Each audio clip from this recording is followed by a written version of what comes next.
associates gather on the stand. This trial's a circus, but I've got a plan. Not a grifter, still worse than Dan.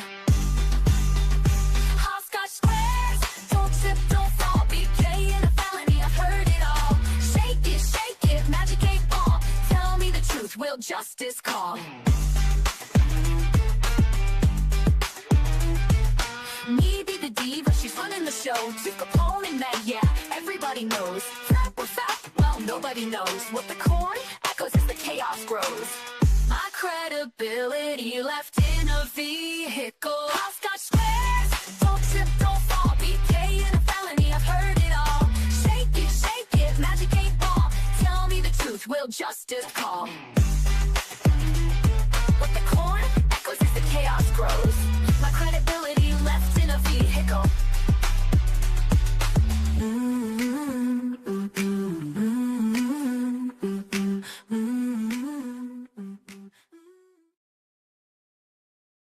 Jump down that hole, little rabbit. I mean, honestly, that song hits way too hard for its own good, okay? It's like one of my favorites. You just have that cute little rabbit, like just kind of, like you say, looks a little drunk, a little tipsy coming on down the trail. He trips over his own foot. He's just like, whoopee! Shake it. That's right, Snipe. And vehicle. It's 2 words now, in case you didn't know. What's up, Bobby? Vehicle. Vehicle. Hello, Miss Heidel. When I first saw that, I just glanced at it. I had my glasses on. I thought it said, "Hi, AJ, Gabby, Moles in chat." And I was like, "Moles?" And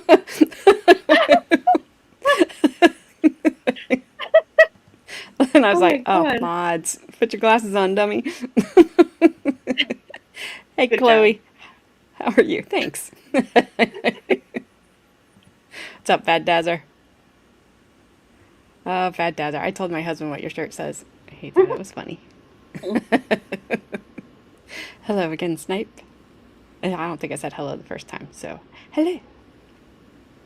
And Miss Carmen with her work story. That is very cool of them to be sending you a new vest.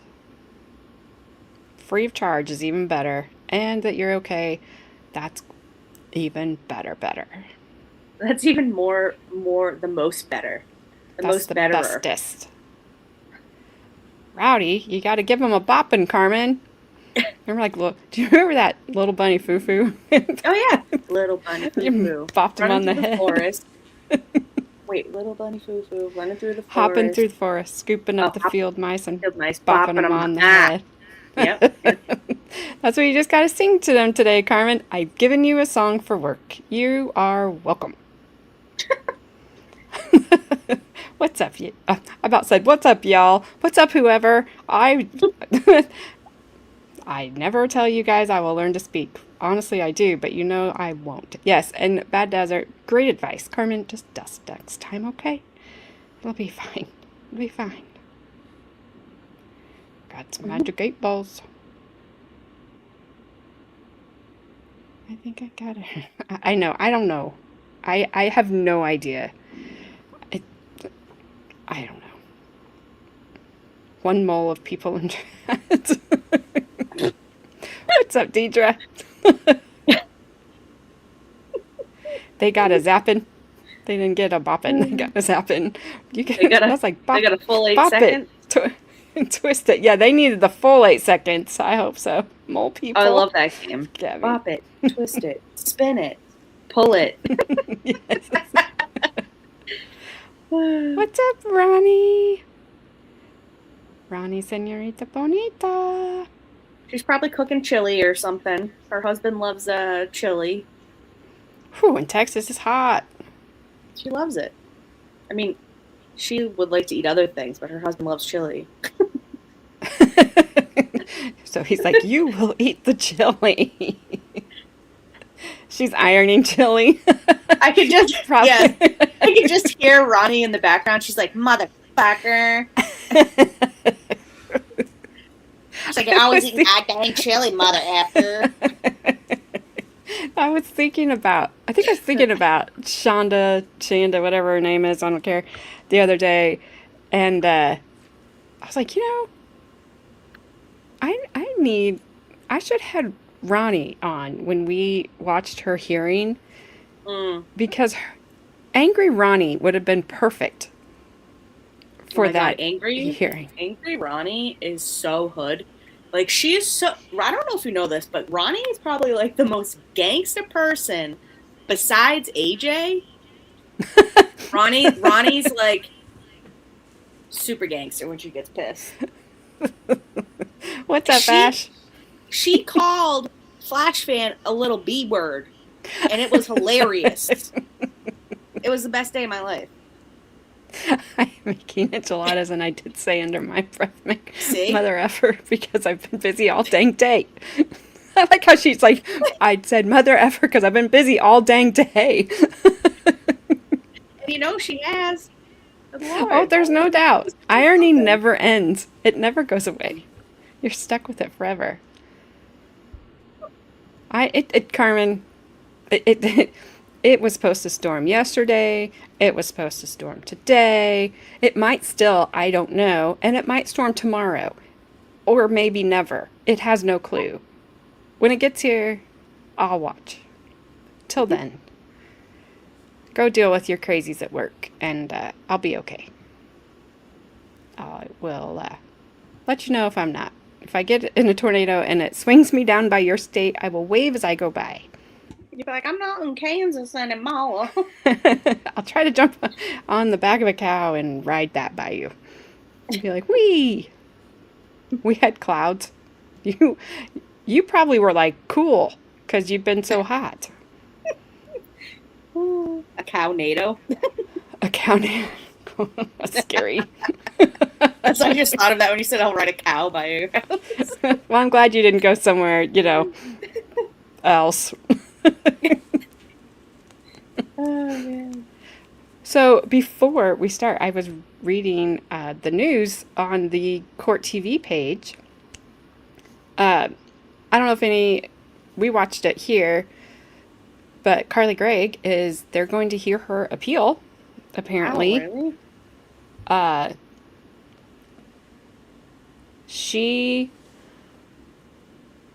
They're going to hear it in September. She's Wow. arguing multiple failures at her trial that she believes merit her conviction being tossed and a new trial ordered. Wow. Every time I hear her name, all I think about is berries and cream, berries and cream. I'm a little lad who loves berries and cream. I misspoke. I'm sorry. She filed her appeal in September. They're going to hear oral arguments in May 27th. Wow. That's crazy. Gregg maintains that she was compelled to sit for psychiatric examinations by state experts before her team had formally announced their intentions to pursue an insanity defense. Gregg's defense argued the exam she was forced to undergo violated her Fifth and Sixth Amendment rights. Accelerating evaluations and discovery to preserve a trial date undermines due process and fundamental fairness, the brief states. Wow. I don't know. It's a long article, but I was kind of shocked.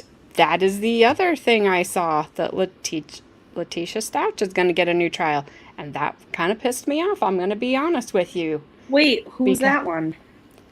She, was it her stepson that she unalived and then threw him off I didn't watch that trial because it was weird, but I just know a little bit about the horribleness of it. And then put him in the suitcase under the bridge in Florida, but her trial was in Colorado.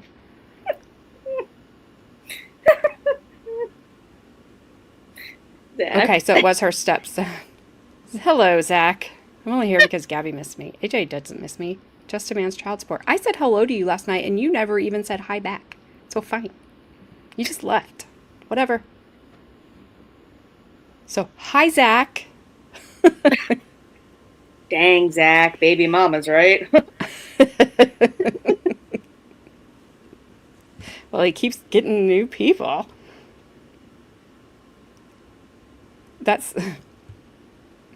sounds like the game of Clue, but it's not. It's sad. I think, are you talking about the Stouts trial? I didn't watch that. The camera is just so weird in that courtroom. But it was weird. Also, That was, Courtney Clinton. That was where Pregnant Pause came from. Yeah. Because after the pregnant pause, the next day I came back and I had Madison for the first day. And I was like, did I do that wrong? That's so funny. I didn't think you meant for real. He just I keep my promises, okay? Full grown baby here. Thanks, Deidre. You're weird. You're weird. Oh, Bobby. Yeah. She told 8 or 9 different stories. Good for her. Good for her. Would hate to do that. Ew, that's the worst. That sound will wake you up from a deep sleep. I don't care. That you hear that in the middle of the night, and man, I would wake up so fast because I was like, "Get off my bed! Don't you throw up on my bed!" My foot real quick and just be like, "Yeet." Well, a lot of times my cat liked to sleep like right on my chest, so I didn't have that. One, she was a fatty, so she weighed a freaking ton. It's like, okay, I can't breathe. And then, but also, don't do that. Normal is boring. That's why I never have been that. Like, nope. Ew. Yuck. I wonder if that old quack Dr. Dorothy will testify for Letitia again. I don't know, but she apparently is getting a new trial because of a juror was biased. Okay. And I get it. Everybody needs a fair trial. I know. I will never say anything different. It's so hard for some people who I think deserve a new trial to get it. And they just don't. And then you get some monster like her, like, oh, sure, here you go. Here you go. No problem. You know what? My dogs are good about doing that, too. They were like, get outside. How to confuse you all except for one of you. Daisy Doodles. I know what it is. You do? Yeah. Okay. Well, I am thoroughly confused. Are you the one that's not confused? I'm not confused. I know exactly who that is. You must be seeing like some bunnies popping up in here because Grandma's looking for bunny volunteers for her Easter Bunny countdown. Kay Wild's like, not me. Not me. I hop into this chat to see who's going to get some chocolate. Well. I can't say it on live who it is because I don't want to ruin No. it. Don't do that. She generally doesn't come in till later, Bobby. Yeah, she's probably actually either eating with her family or watching a movie and then she comes in. Yeah, it's usually around like 7:30, 8 o'clock Eastern time. Grandma. It's not Grandma, Zach. Don't ruin it. Yeah, Zach, don't do that. Don't ruin it. But it's really not Grandma. Also, if anybody was ready for Courtney Clinton's trial to start, nope. It was supposed to start in April. Clint Eastwood? Courtney Clinton. Oh. I was like, what the heck did Clint Eastwood do? Well, he's just trying to stay alive. Emmerdale was on early tonight, so she might. I can't. Yes. Bobby, no chocolate for you. Someone told me you get syrup this year.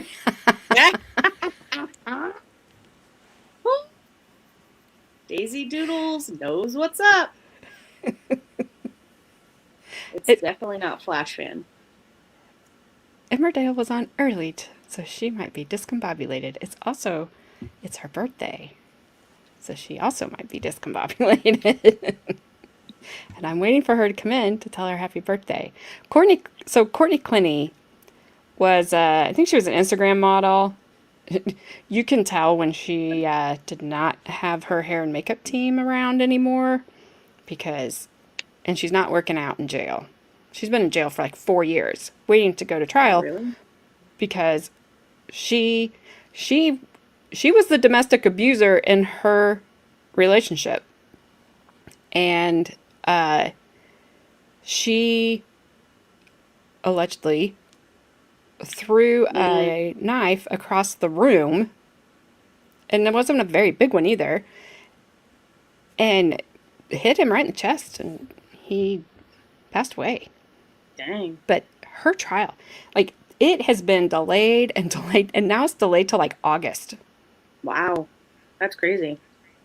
And she got arrested in August of 2022.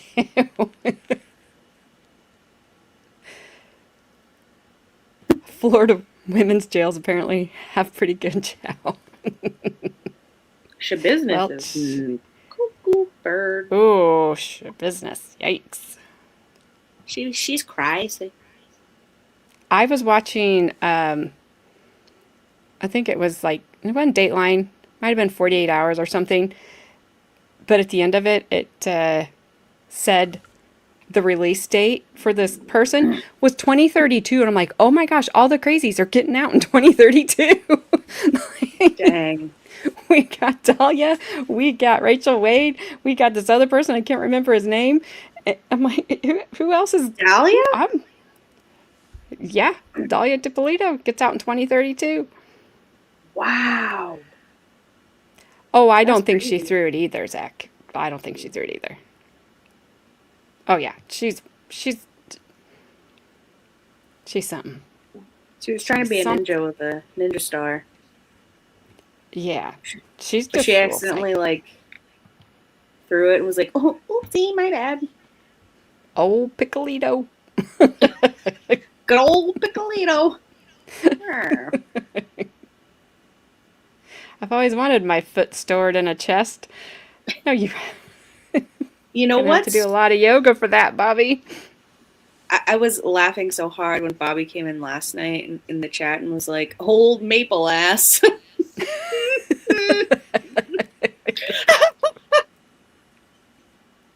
Oh my gosh.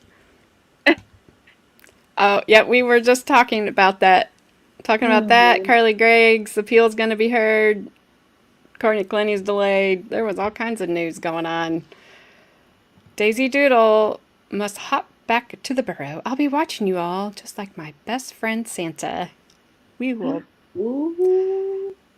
I can't promise a whole lot, Daisy Doodles, but Yeah. I'll try.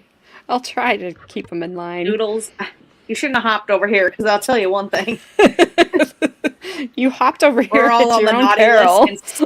Yeah, we're all on the naughty list, and Santa's already checked it twice. I don't trust Daisy. Well, Daisy doesn't trust us, so I don't blame her. Okay, so we have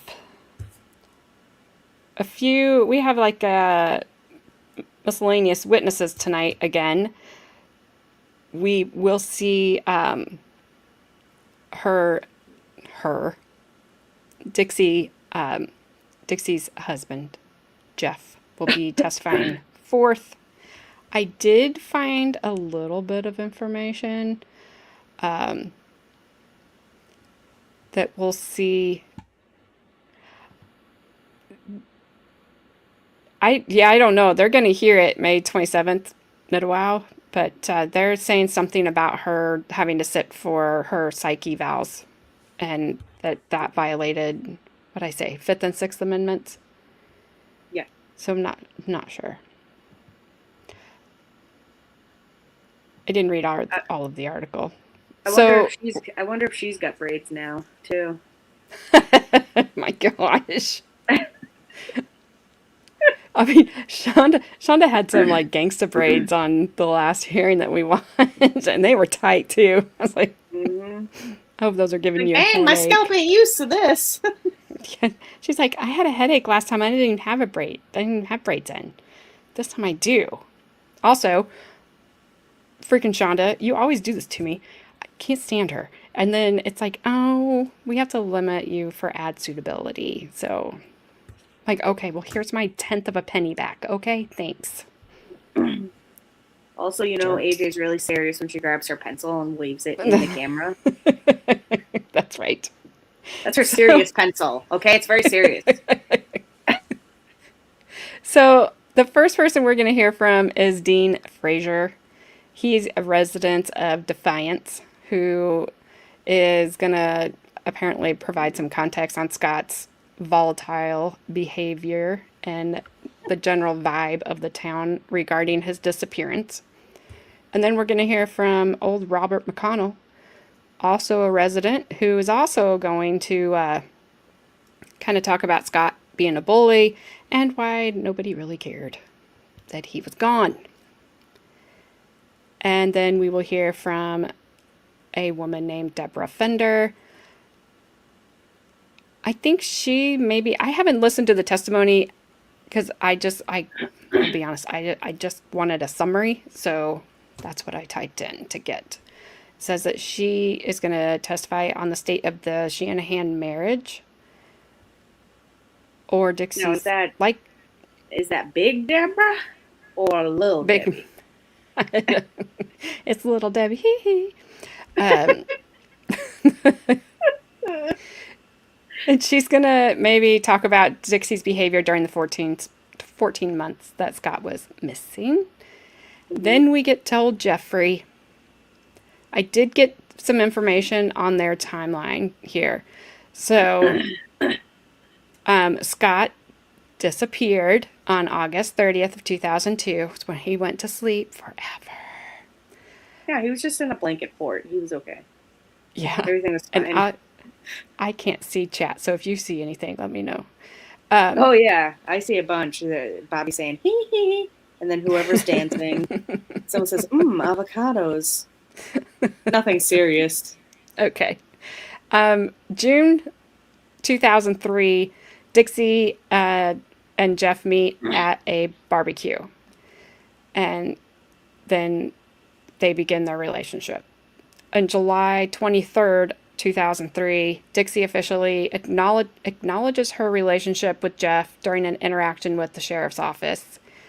October 20th, 2003, that's when Scott's remains were discovered.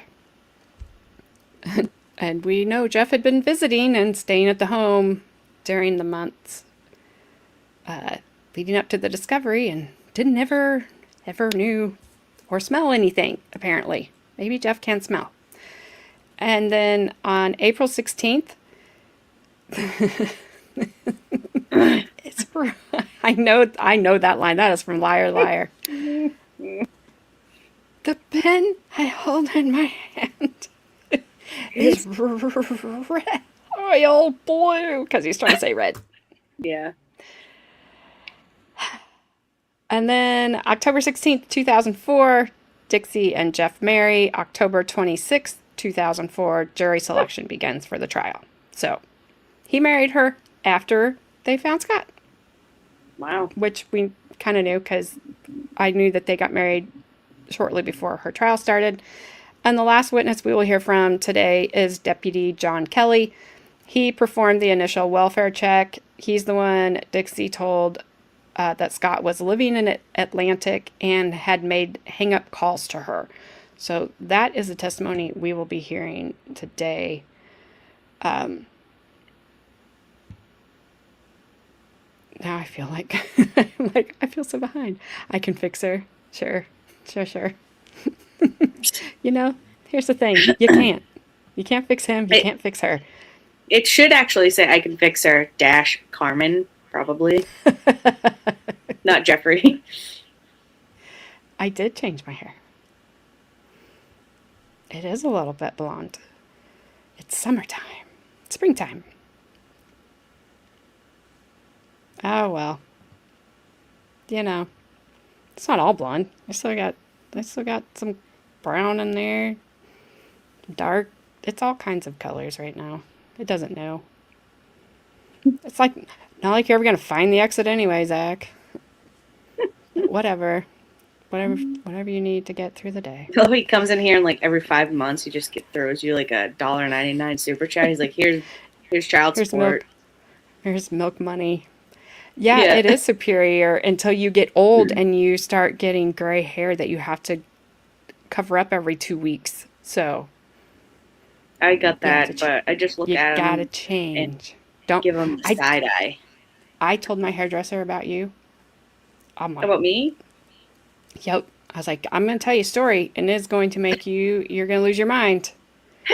And she said, what is it? And I said, I have a friend that when she sees gray hair, she pulls them out. She's like, no. And I stopped doing that. I told you. I'll tell her. I'll tell her when I see her. Yeah, I have stopped doing that. But I used to. Like, when I first started getting them, I used to just, like, pluck them out. I'm like, no, not today. Not today. Yeah, no. Well, thank you, whoever. I can't do the gray hair. I know that's everybody. But for some people, it's worse than others. I'm worse.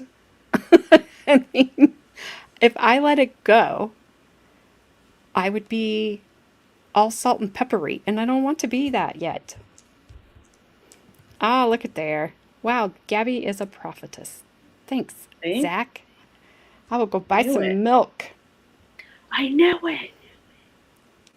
Yeah, because you guys are allowed to be proud of your grays. My husband's also going gray, and he ain't going to go buy some just for men. He's just going to go gray. Same as my brother. Just for man. Same as my dad. Like, my dad is white.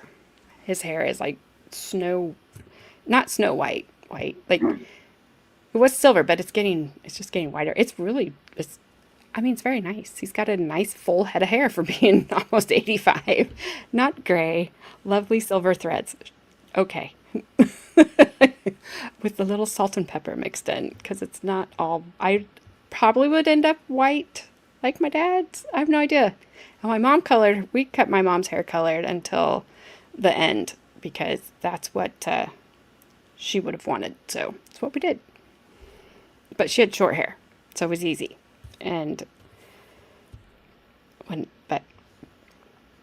So I don't know what her gray would have looked like, but I do know what mine looks like. So it's just, we're just going to blend it. We're going to blend it in for a while. So, all right, let's get started with Mr. Fraiser. I don't remember what I said he was going to do, but anyways. Here we go. He's going to do something. He's going to talk. Could you state your name to the jury, please? Dean Fraiser. And where do you live, sir? Fraiser, whatever. Defiance. And how long have you been a resident of the Defiance area, Shelby County? Most of my life. What's your present occupation? I work for a communication company putting in underground cable. How long have you been with them? Not very long. I've been doing various things here lately to stay out of the truck. I understand that. Were you acquainted with Scott Shanahan? A little bit. And could you tell us how you were acquainted with him? His uncle, my uncle, married his mother, and through family, knew him a little bit. How long would you say you knew him for? Oh, I first got to know him when he was a young kid, 7, 8 years old. See him once in a while throughout the years? Hardly ever seen him once in a while. See him on the street or something and talk to him. Didn't have much to do with him, you know. I wasn't around that much, all right. Doing my own thing. You were aware, though, at some point he got married, right? Yes. And had you ever met his wife? Yes. She's in the courtroom today? Yes. Seated over here against the table. And you know his wife's name? Dixie. Okay. Was there a time when you were asked to accept a number of firearms from Scott, kind of under the supervision of the sheriff's office? Mm-hmm. Could you explain that to the jury? Yes. Could you explain that to the jury so they understand? He just wanted somebody to hang on to his guns because he said he could get them back in 5 years, and I had closet space, so I threw them in there. Now, were you under the understanding that he was required to get rid of those guns? Yep. And he told you, I can get them back in 5 years, so he wanted you to hold on to them. Right. Do you remember what kind of guns these were? There's like 3 12 gauges and a couple 22s, 410, and 3 pistols. Did you sit down and make a written inventory or anything when he gave them to you? At the time, we did have. I can't find the piece of paper. I looked for it. Yeah. So when you tell us what he turned over to you, this is your best recollection today. Right. It could be different. It could be more guns, less guns. It should be about that. It wasn't that many guns. All right. Now, my records, and correct me if I'm wrong, but it looks like one was a bolt-action rifle, a couple of 22 rifles. Does that seem right? Right, bolt action. Do you remember how many shotguns? I believe there was 1 automatic and 2 pumps, and then there's a 410 pump and a 243 high power. Okay. And I believe in the pistols there was a 9 millimeter, I think a 44 and a 357. Are you familiar with guns? A little bit. I've done a lot of hunting over the years. That seems these number of guns that he turned over to you. We have rifles, handguns, shotguns. Quite a wide variety of firearms. Quite a variety. Were you ever with Scott when he used those? No.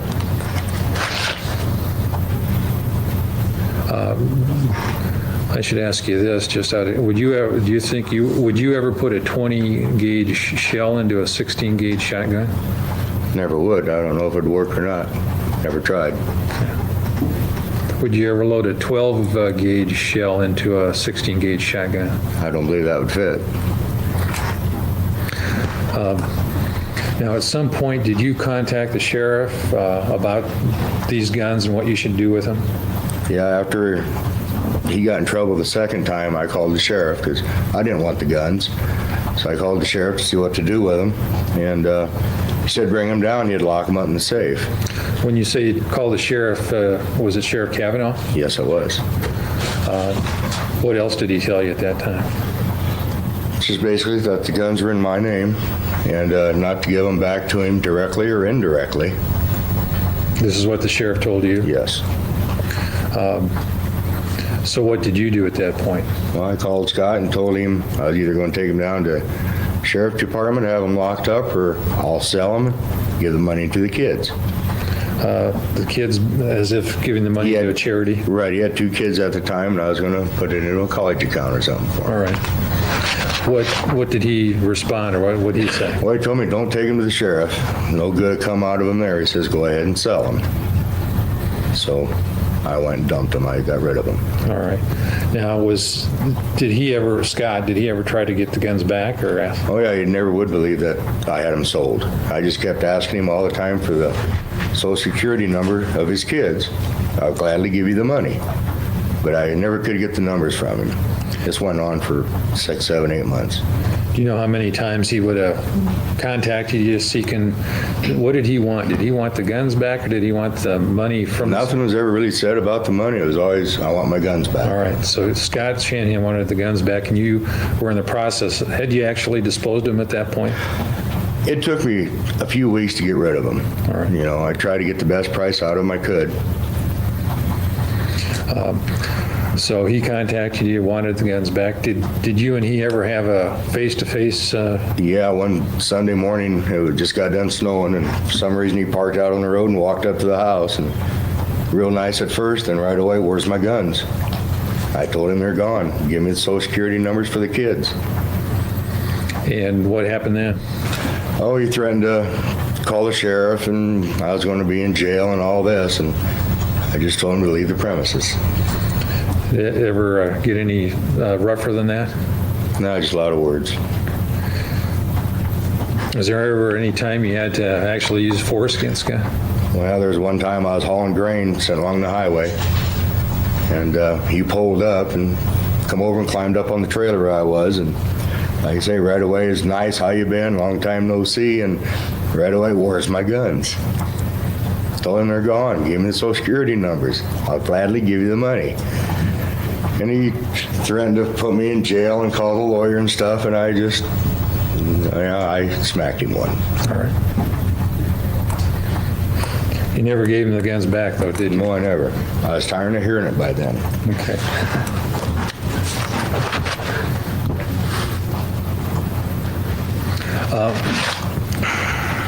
Okay. No further questions, Your Honor. He looks like somebody that would be like, okay, well, I'm done dealing with you. So I just reached over and just smacked him one. Like, and he probably deserved it. I mean, he looks like a guy from one of those shows on, I don't know, Discovery Channel or something. It's like wrestling, Gators. Yeah, like wrestling skunks for sport, Yes. I don't catching raccoons would be the name of the show or something. He just looked over. He's just looking at the jury like, okay, you're like, yeah, I just had to. Yeah, he's like, He was so annoying. It might be. He's like, anyone got a Budweiser? What's going on? No, I think he did mean Social Security numbers because he wanted to give it to his kid, Scott's kids, and I think so. I don't know why he needed that, but he wanted to make sure the money went there. So oh, my bad. I was saying yes to whoever, where she said swamp people. Yes, exactly. Yes. They're lucky they got him in this blue button-down shirt because he does not dress like this normally. Trust me. It's always cut off sleeves. Oh yeah, he dresses kind of like Bobby, where he's like wearing like a wife beater basically the whole time. He's got like, well, I don't know if Bobby wears this. I know he wears wife beaters, but he's wearing like work boots but untied. Like jean cut off shorts. Yes. I don't think he trusted to just give the kids the money and Scott not take it. He doesn't sound like he wants Scott to have the money. Ernie the Turtle Man. I don't watch Swamp People because all right. I don't have anything against alligators, but I know what you're talking about. Pack of marbles rolled up in the sleeve. Yeah, exactly. Well, actually like wife beater, but I usually call it a guinea tea. A lot of people don't know what that is, so I just say wife beater. Yeah, well, it was funny when you said it. I liked it. Shorts? But shorts. Sorry. Hey, I can't help it. Every once your accent has not. I haven't heard it, and then when you said that, I'm like, just reminded me how long I haven't heard your accent. You've like hid your Boston. Like, I've been trying real hard. No, I'm just kidding. Oh. I've been. Don't do that. I've been trying really hard to hide my accent because, Okay, I want to know why the state asked this guy if he would load certain shells into a certain, would you put a 16 gauge shell into a 12 gauge shotgun? Whatever he was saying. Mm-hmm. Why did he ask him that? And then he doesn't follow up on it. Like, why are you asking? Look at his face. He wants to get out of there as soon as possible. He doesn't care. Like, what is happening? I don't want to be. He's like, I don't want to be here. I don't want to be here. I don't want to be here. Yeah. Oh my gosh. Why did my wife tell him to bring me here? What am I supposed to be doing now? What's happening?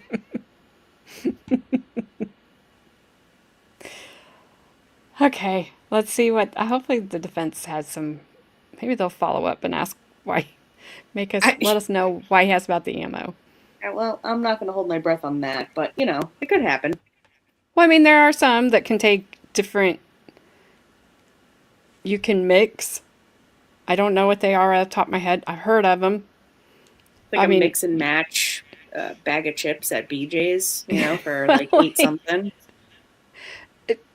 But how would they know? I mean, that's what I thought too, was like she's proving that she put them in there. But how would they know? They can't prove that.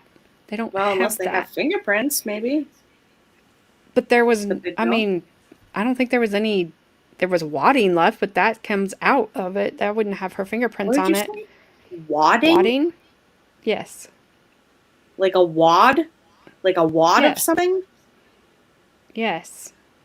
Like it's in the shell. Oh. Never mind. So what? Sorry. It was in the Go back. on. It was in his cave. Okay. Yes, a wad of plastic. Gauge. Yes, gauge. Gotcha. Thing. Gotcha. Whatever. I don't know. You're a wad, Bobby. I knew it was coming too. I knew it was coming. Once I said wad. I don't know much about firearms. Can't tell. So, I'm not going to explain them, but I do know. Whatever. All right, here we go. All right, sounds good. Just moving on. Thank you. When you got the guns from Scott, do you remember when that was? It's been quite a while back. I've been trying to think about it, and it's hard to put a date on it. But When do you think it was about? Do you have a recollection? a couple years ago, the court dates would probably show on the guns more than what I could recall. Could it have been like 98 maybe? Yeah, that's very possible. Any number would probably work, because like I say, I don't know for sure. Are you kind of related to Scott? Like I say, my uncle married his mother. I'm not for sure how old Scott was at the time, but 5, 6, 7 years old maybe. How did you get the guns from Scott? Well, he made the phone call. He come out to my place. Told me Dixie left him, and he was having a hard time with it, wanted his kids. And at the time I was going to church in Omaha, and I started taking him to church. Started showing him a better way of looking at things. And it wasn't that long, he kind of bit my hand. Never seen him no more. Dixie came back into the picture and didn't see much of him anymore.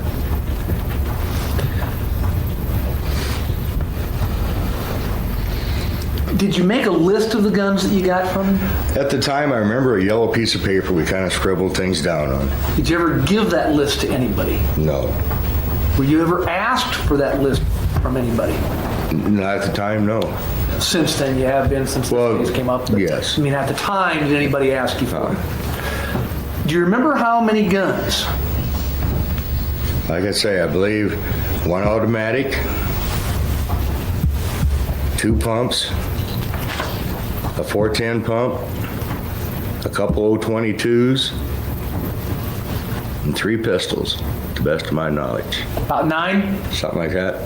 Okay. Oh, and a high power. 243 high power. High-powered rifle. Right. With a scope on it. Now, when Scott gave you the guns, did he tell you to sell them? No, I was supposed to keep them for 5 years so he can get them back. He had no intention of having you sell those guns, did he? Not at the time, no. He told me in 5 years, if he keeps his nose clean, he can get them back. Did you check that out? Not until the second go-around that he had, that's when I called the sheriff. And they said don't give them back, right? And that's when I didn't want him no more. Didn't want no part of it. I just helped him out storing them. But when you got in trouble the second time, that's when I called the sheriff, and the sheriff said either bring him down here, I'll lock him up. So I called Scott and told him what I was going to do. And he said sell him. He had that alternative, lock him up in the safe, or I was going to sell him. And basically it was presented to him by you as those were his only 2 choices, right? Because I didn't want nothing to do with him. And I knew I could not give them back to him. Even after you had that discussion, did Scott keep bugging you about getting his guns back? Oh, yeah. We've had a couple conflicts. Phone rang a lot of times and somebody hung up. I can't say it's him, but... And even one time you even got physical, didn't it? Yes, we got to that point. Did Scott get mad and throw a punch at you? No, I hit him.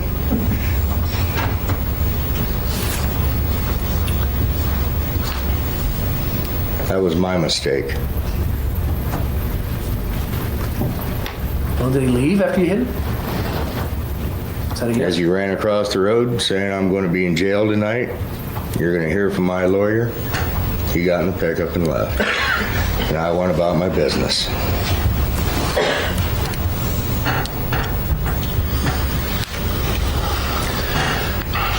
Have you ever loaded a shotgun when you were angry, out of control, and in a fit of rage? Can't say that I have.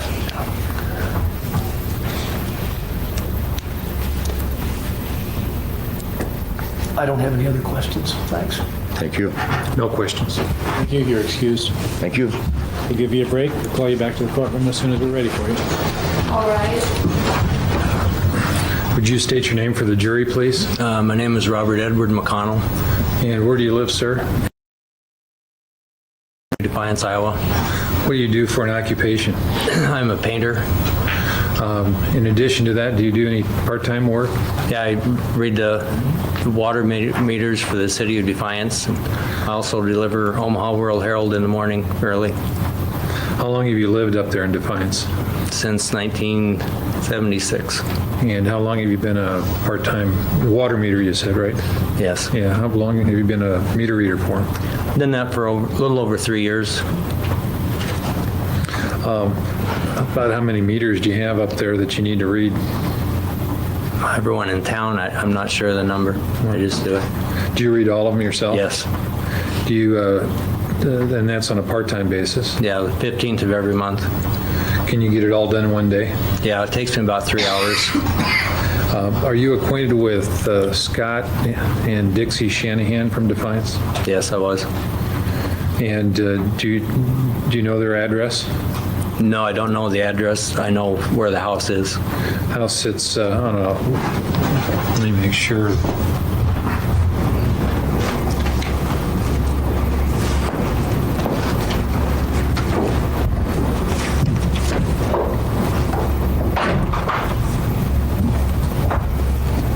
Just to make sure that we're speaking about the same residence. Let me show you State's Exhibit number 1. Can you see that all right? Yes.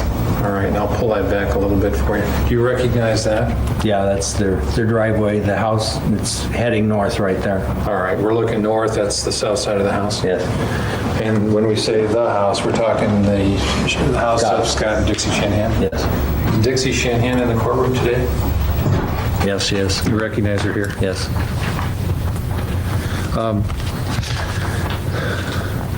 You said you read the meters on the 15th of every month. Do you recall reading the meters at the Shanahan residence during the winter months of 2002 and 2003, December 2002, January 2003? Yes, I do. Where's that meter located? It's on the north side of the house. There's I always walk, I go up the driveway, go around the front of the house. The meter's on the back side of the house, and there's, well, it's maybe 15 feet from the edge, from the east edge of the house. Okay. Let me put up another photograph. This is Exhibit 6 for you. And I'll try to pull it back so you can get a good view of that. Do you recognize the area that we see in this Exhibit number 6? Can you see it over? Yes, I do. What is that? Well, that's the north side of the house. All right. Now, you're saying is the meter on this side of the house? Yes. And would it be on the northeast corner, more or less? Yes. Let me zoom in and see if...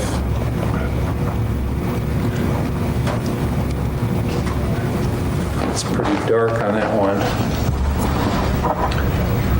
Can you see the meter or the approximate location of the meter on that monitor over there? Well, I know where it is. I can't see it. It's where there's that window. The meter is to the right of the window, down maybe about 2 feet. Could I ask you to step around here? This, for some reason, this TV is a lot brighter and you might have a better...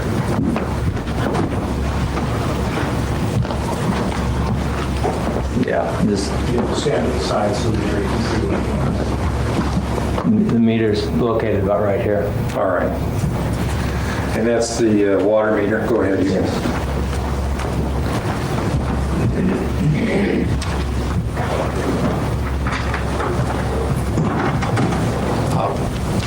When you read that water meter during the winter of 2002 and 2003 at the Shanahan residence, did you ever notice anything out of the ordinary or what you thought was out of the ordinary? Yeah, that window right above the meter was open. And if I point to it on this, it'd be the window that we can see right about there. Yes. All right. When you say it was open, what do you mean by that? Well, they're awning type windows, and it was cranked wide open. So it was, the window was totally open. All right. And what struck you about that? Why did that stick in your memory? Well, it's pretty unusual that time to have a window open in the winter like that. All right. Do you remember the first time you noticed it, what month it was? Like in November. But I didn't think a whole lot about it that day. All right. But then the next month in December, it was still open. In January, it was still open. February, it was still open.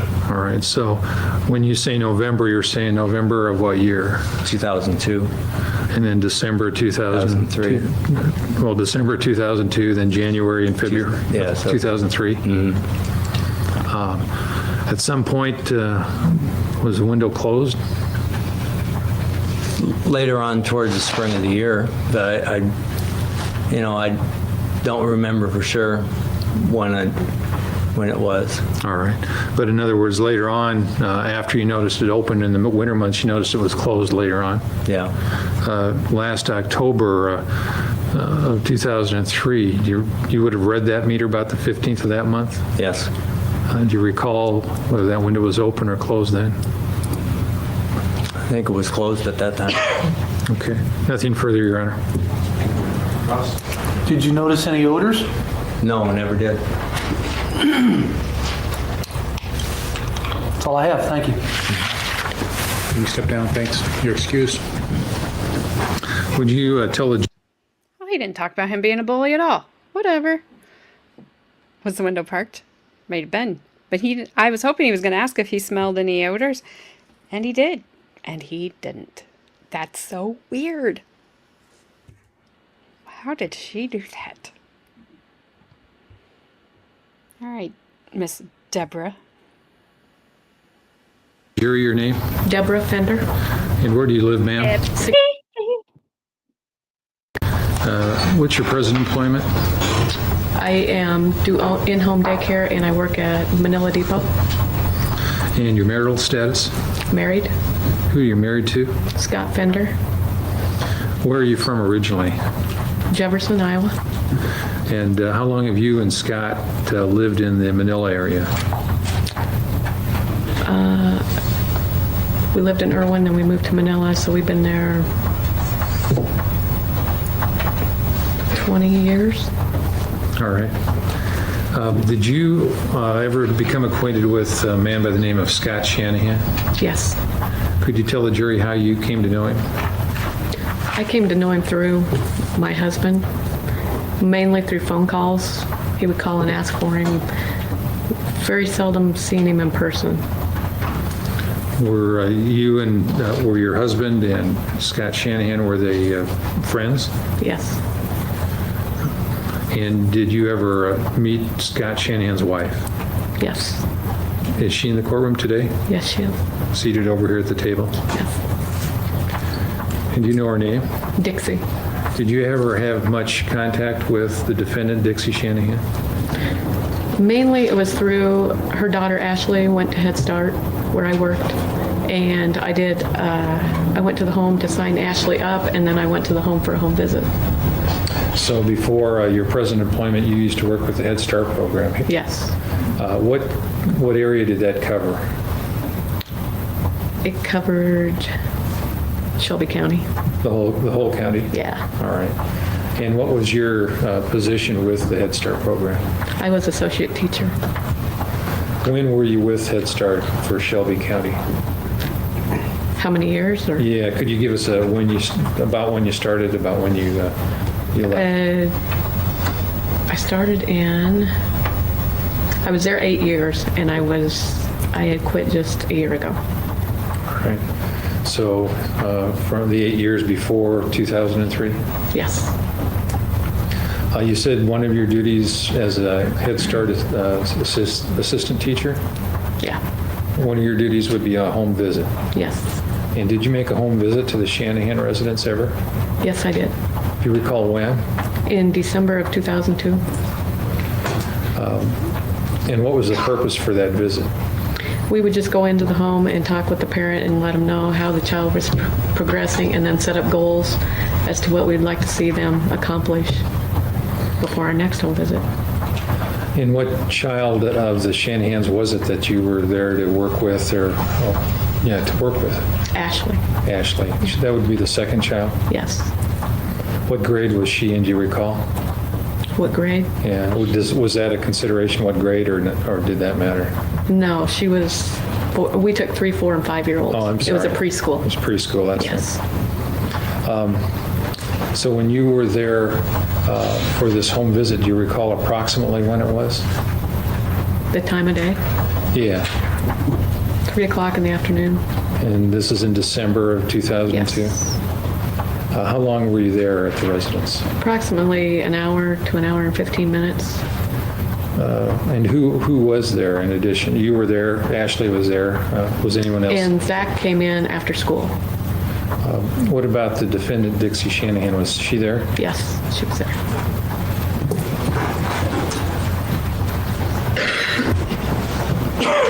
I suppose just to make sure, we're speaking of the same residence, let me show you State's Exhibit Number 1. May I ask you to recognize that as the Shanahan, let me pull that back a little bit. Do you recognize that as the Shanahan residence you were at? Yes. So you were there about an hour and a half. Yeah. Did you speak with the defendant at all? Yes. The whole visit actually was done with her. Pretty much all with her? Yeah. All right. Was there any discussion about Scott Shanahan?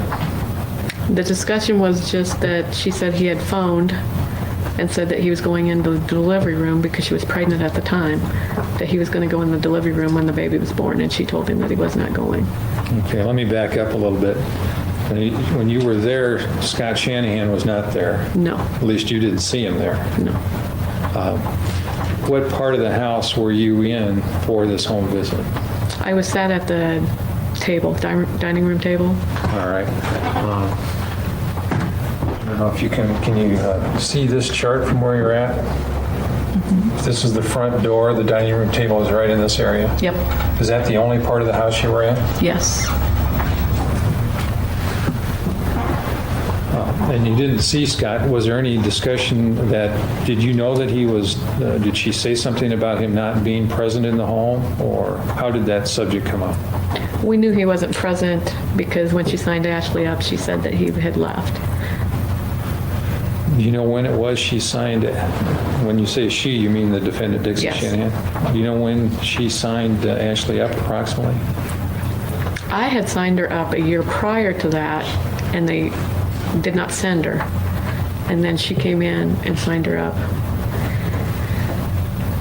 I'm guessing like November.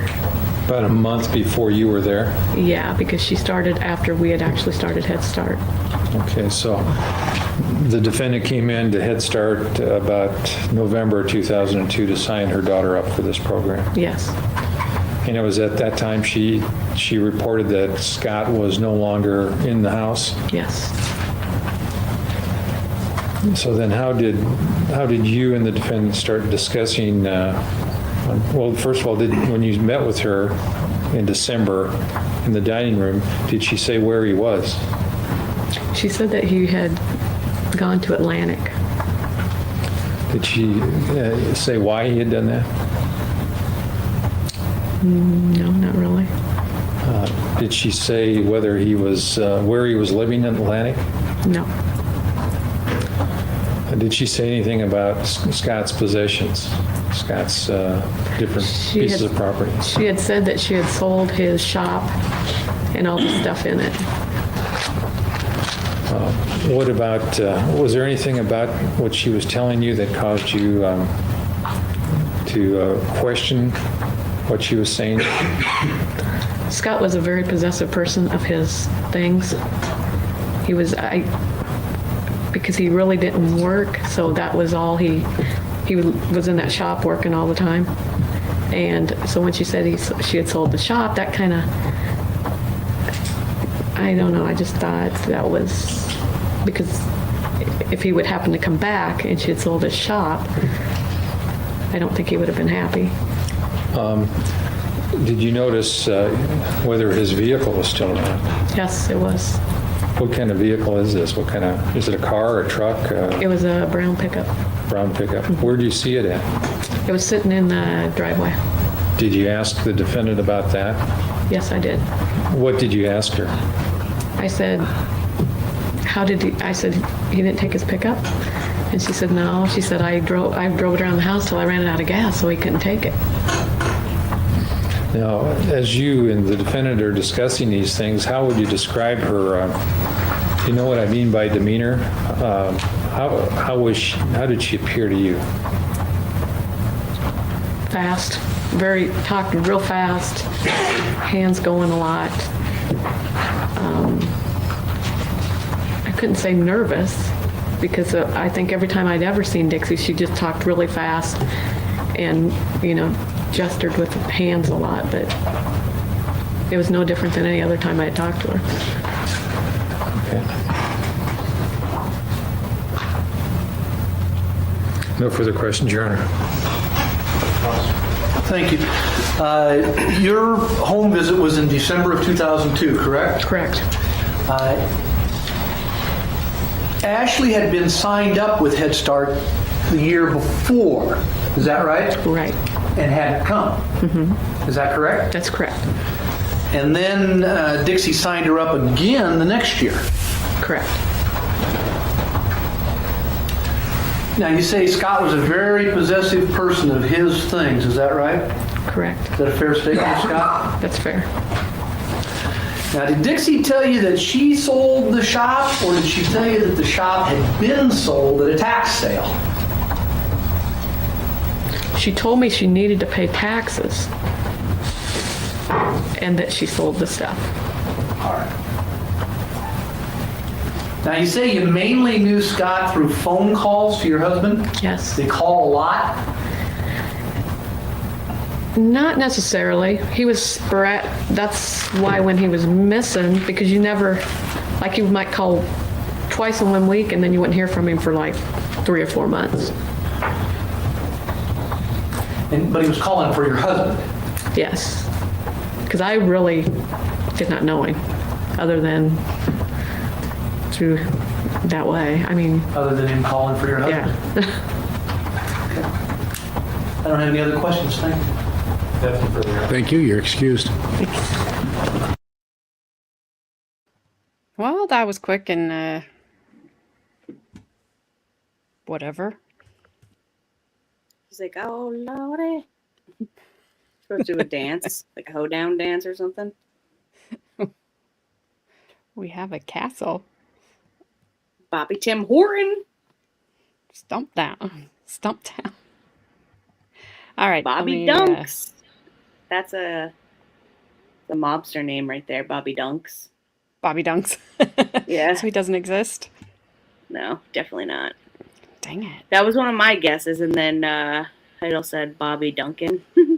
Well, I was typing that when you put Dunks, so I just deleted it. Bobby Tim Horton, yeah. Bobby Timbit. Bobby Timbit. Bobby Timbit. Stop. Hang on. All right, here we go with the spouse, the new spouse. Although I do like Bobby Starbucks. That's a good one. Bobby Keurig is pretty good, too. Yeah, that was funny. You guys are mean. This is why I will live glued to the ceiling. I hate it here. Yeah. He's like, oh my God. Then he like flips his hair because he can, because I know he has long hair. He just like flips it as he's like glued to the ceiling. And then his hair is now glued to the ceiling. So you know what, Bobby? You are just glued to the ceiling. Make better choices. You're gonna Yeah. be hanging by your hair from your ceiling. Bobby, you're lucky I'm being nice. That's what Ash said. Ash would fill your coffee with maple syrup. And be like, it's delicious, I promise. Black Rifle coffee. Bobby, Black Rifle coffee. No, Gabby, you're glued to the ceiling. Or me. I know you are, but what am I? Yeah. I am rubber and you are glue. Whatever you say bounces off of me and sticks to you. And sticks to you. Okay. All right. Here we go with Jeff Duty. You make all your duty jokes you want. Duty. Oh, a duty song too. The problem is I know where Ash's maple syrup has been. Yeah. Yup. Yeah. All over my fingers. Ooh. Oh, you want to go there, Bobby? I'm your guide. I don't want to go there. It's just like, I need an adult. I don't know where one is. both of you and Bobby will be like,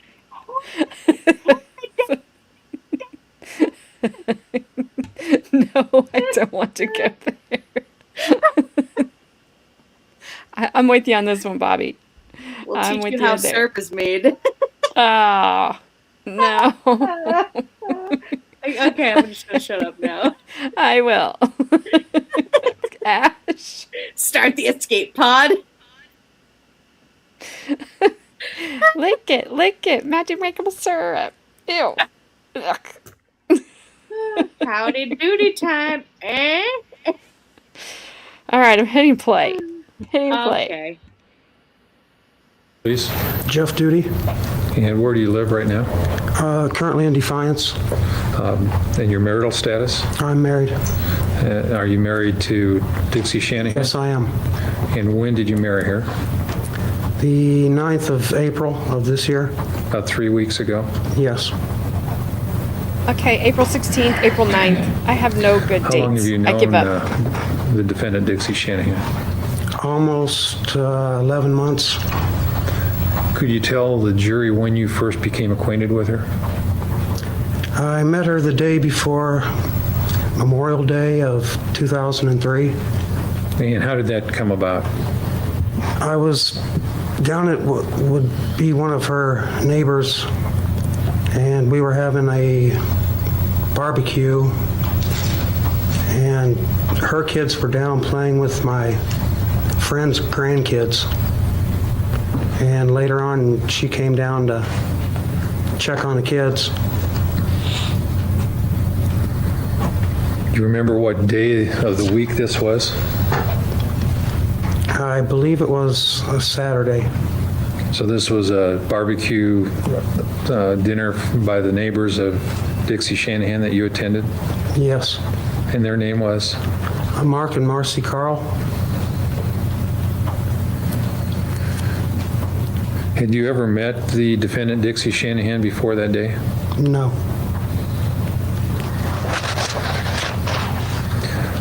After you met her that day before Memorial Day, and that would be in 2003? Yes. So that's about 11 months ago, something like that. Yeah. After you met her, did you begin to see the defendant regularly? Yes, I did. Could you describe that for the jury? Well, I would come down on Friday nights, and I would stay at her place till Sunday afternoon. Where were you living during the week at that time? In Ida Grove. You were working up there too? Yes. So when you got off work on Friday, you would come down to Defiance? Yes. And you'd stay Friday night, Saturday night, and then head out Sunday evening? Sunday afternoon. Sunday afternoon. How many weekends last summer of 2003 did you do that? All of them, except for one when we all went together on vacation. So you were with her at that time as well? So Yes. you're pretty much with the defendant every weekend throughout the last summer. Yes. Did that continue through September and at least part of October? Yes. Let me call your attention to State's Exhibit number 1 here on the monitor. Is that the residence that you stayed with when you were with the defendant, Dixie Shanahan? Yes. Stayed at? How would you describe the inside layout of the home? And I'll just call it, if it's all right with you, the Shanahan house. It was big. I mean, you know, I live in a medium-sized apartment, so Maybe this will help you. Can you see this diagram all right? yes. Now this has been identified as a diagram of the inside of the Shanahan residence. Does that seem to be a fairly accurate diagram from your standpoint?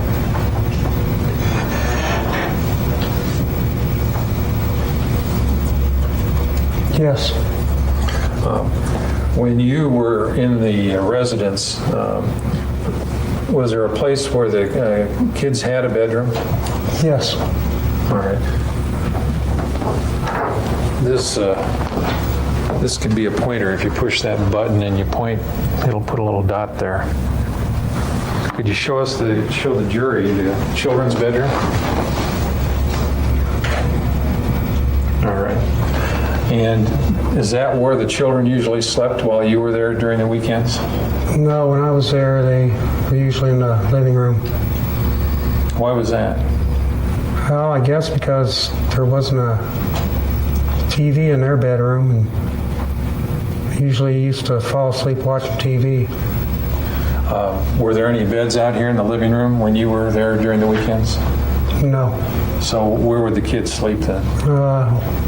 On the 2 couches. Now what about, where would you sleep during the weekend? Back there. This is called living room / bedroom? Yes. All right. And is that where the defendant stayed as well? Yes. What about the eastern area of the house? Did you have access to that part of the house? Well, there was access, but I never went back there. What do you mean there was access when you say you... Well, I mean, I was, in the house. Let me put up another photograph for you to take a look at. This is exhibit number 20. And you can see that on that monitor there. Can you see that very well? Yes. Do you recognize that area of the Shanahan house? Yes. What part of the Shanahan house is that? It's this area right in here. Right in front of the doorway to the master bedroom? No, in the hall. Okay, it's in the hall in front of the doorway to the master bedroom, is that right? Yes. That's what it looks like on the photograph, would you agree? Yes. Is that the way it looked when you were there? Pretty well much so, yes. Does it look any different? Has it changed in any way since the last time you saw all those objects piled up there? They're not there anymore. When was the last time you saw all those things? And we've been led to believe they're like toys, and you can see some folding chairs there. There's a cooler behind there. When was the last time you saw all those items piled up in the hallway at the Shanahan residence? In October October of what year? of 2004. 2003. And was it like that through the whole time that you said you started staying there? When was the first time? Oh, sometimes there'd be a stroller there too. Were there ever less items there? I don't recall any less. Now, the area that is, you're saying, is right here on the diagram, right in front of the hallway, in front of the master bedroom door. Yeah. Is that the only means to get into the master bedroom? Well, there's a door from the bathroom. All right. Now, this bathroom, you're saying this is a bathroom, right? Yes. Is that a bathroom that everyone in the house used? Yes. And you say there's a way from the bathroom into the master bedroom. Yes. Did you ever try to get into the master bedroom through that door? No. Did you ever wonder why that part of the house seemed to be blocked out? I just thought a bunch of abuse must have happened back there, and she just didn't want to stay back there anymore. You thought a bunch of abuse must have happened back there, so that's why it was blocked off. Yes. Did you ever try to open the door to the master bedroom? No. Did you ever try to move any of those items and get into the master bedroom through the main door? No. Did you ever ask the defendant, Dixie Shanahan, why she had piled those things up? No. You never did? No. So when you tell a jury that you just figured there was a bunch of abuse that must have been bad memories, that's just speculation on your part? Yes. You just guessed at that? Yes. Did you ever notice any odors in the house? No. Actually, you told the investigators that you did. Oh, once when the air conditioner came on, I smelled like a musty smell, but that was just for a couple minutes. A couple minutes. What didn't you ask the defendant about that smell? Yes. So you're saying it was just a smell that lasted for a couple of minutes, but it was of enough concern for you to ask the defendant about it? Yes. What'd she say? She said she needed a dehumidifier.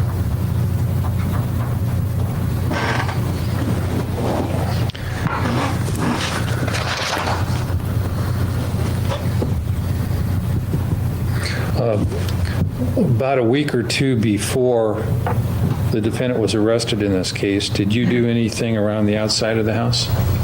I trimmed hedges and I caulked around windows.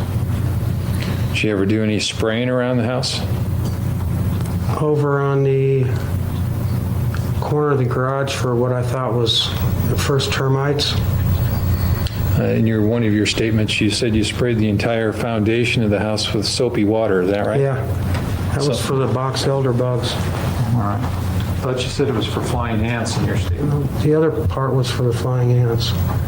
So it wasn't that you were just over here. You went around the whole perimeter of the house, right?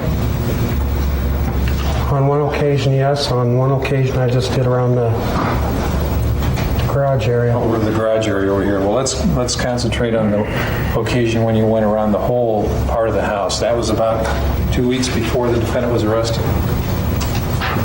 2 or 3. 2 or 3. And you were spraying for box elder bugs? Yes. When you got to the northeast part of the house, over in this area, there's windows on this side, isn't there? Yes. And as you were spraying, did you notice those windows? Notice whether they were open or closed? I didn't look at them when I was spraying. I was concerned about, the box elder bugs. Well, did you look at them at some other point as you were in that area and notice anything about them? When I had caulked. When you'd caulked. Now, when was that? Sometime during the summer. What did you notice about the windows? And I'm talking about the window in the very northeast corner back at the time that you caulked. It was closed.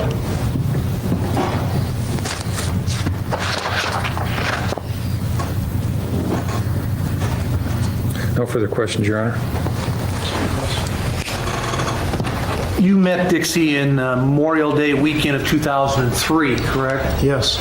Through some mutual friends, Mark and Marcy Carl, Yes. at a barbecue. Yes. How many children did Dixie have? She had 3. Was one of them a baby? Yes. You say that the children slept in the living room. Do they still sleep in the living room a lot? No. If If I mentioned a game called rodeo, would that mean anything to you? Yes, it would. What is that? Her son, Zach, likes the rodeo. Would he sometimes play rodeo in that hallway? Yes, he would. And those chairs that we see in that photograph, are they usually in the basement? See the folding chairs up against the wall? I don't remember on them, but a lot of times, like the toy would be out in the other room, I believe.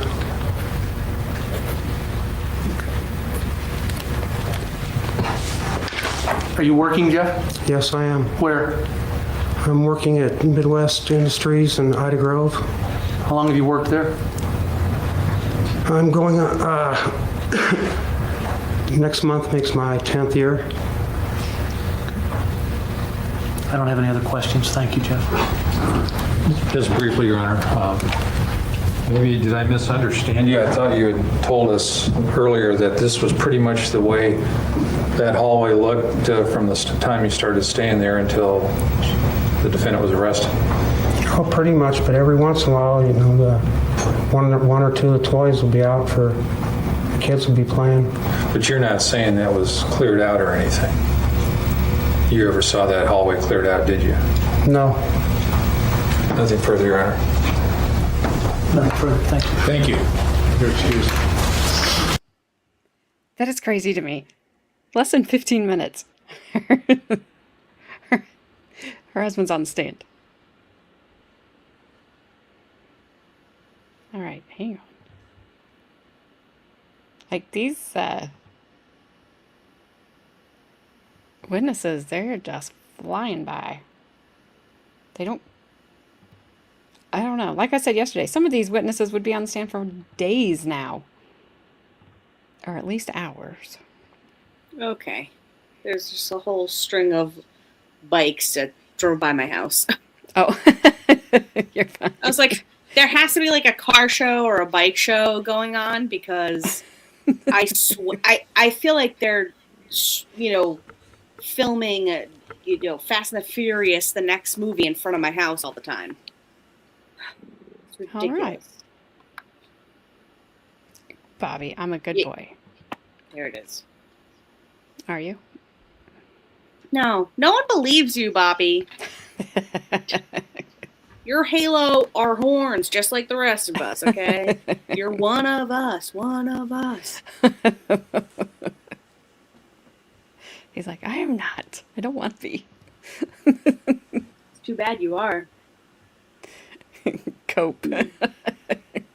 Yeah. You get a, look in the mirror, see the horns, it's fine. It's fine over here. No, it's fine. It's fine. You'll float too. That's from it. Right. We all float Okay. down here, Bobby. You'll float Gaston? too. Gaston. Gaston. Oh, Bobby's father is Carson. Gaston. Hey. If you don't get that reference, we can't be friends. My halo is polished. What with what, Bobby? Syrup? It's looking real shiny from here. Let me tell you, them horns be shiny. All right. Well, this is our last witness of the night. Oh. I told you they were going by super duper quick. Yeah. I mean, they flew by so fast. They flew by Bobby's halo. That's how fast they were going. Right by it. I know I'm a handsome devil, but that's just a phrase. I'm really pure. Oh, okay.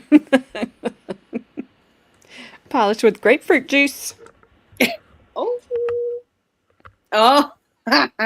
not the grapefruit, Ash. You thought syrup was bad? You don't want her to mention grapefruit, okay?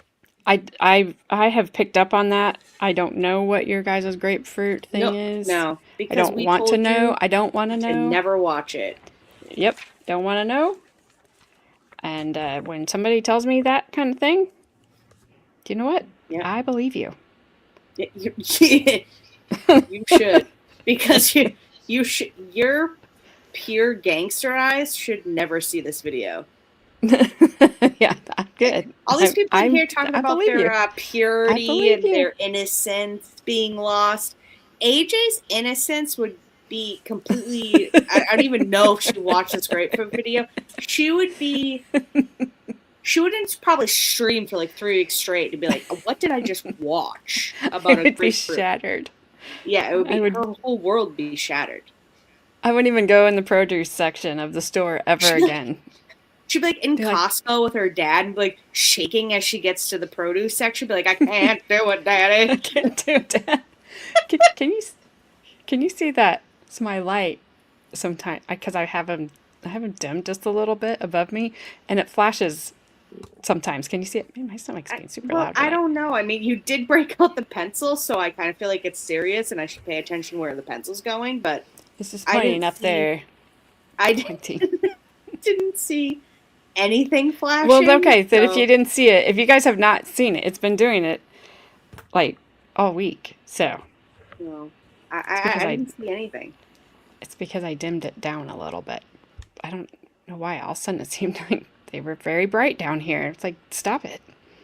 But my power will go out and everything will reset again anyway, I'm sure over the weekend sometime, and I'll just have to try to fix it all again come Monday, because that's what happens.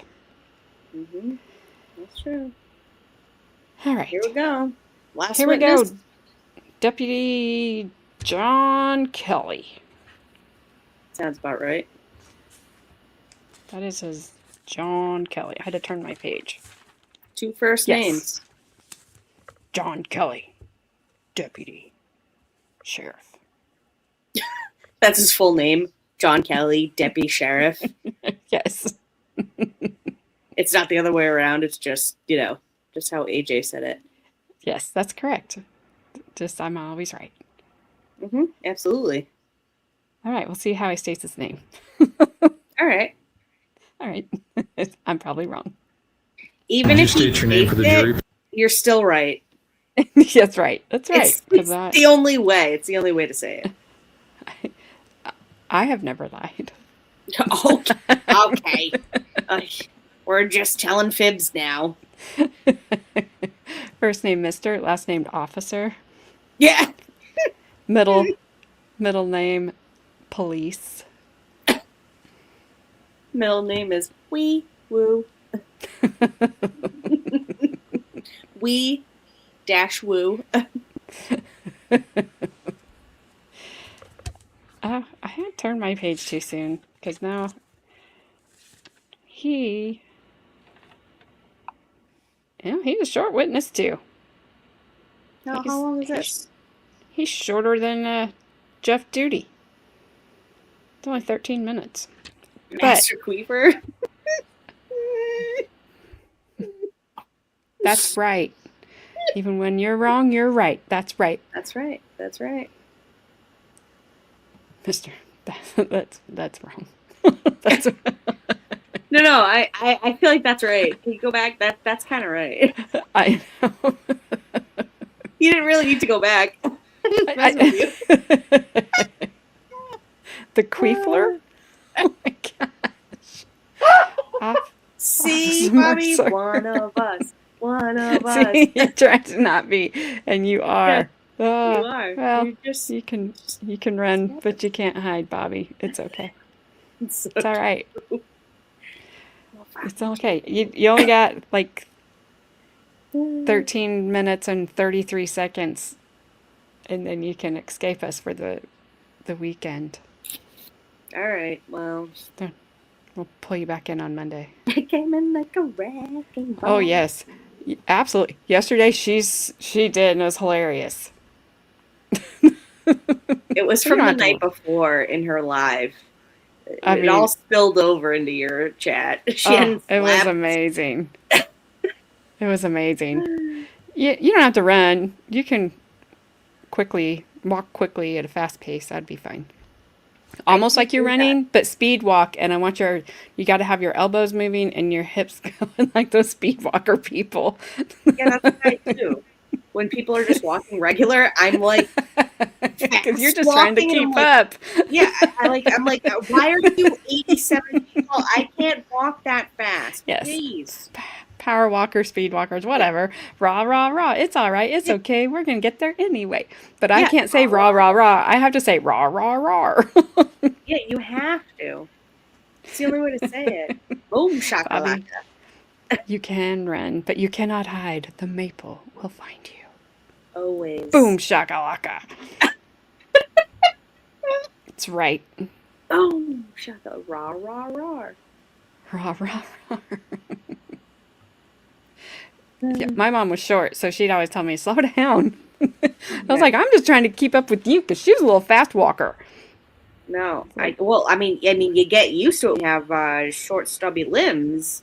You got to keep up with people because everyone's taller than you. So you just constantly, I don't know, on a swivel. You know, you're just on a hoverboard, basically. Yeah, I tell you what, my dad and I, we went to Sam's Club yesterday, which is our Costco version, and you know he's going to be 85 in May.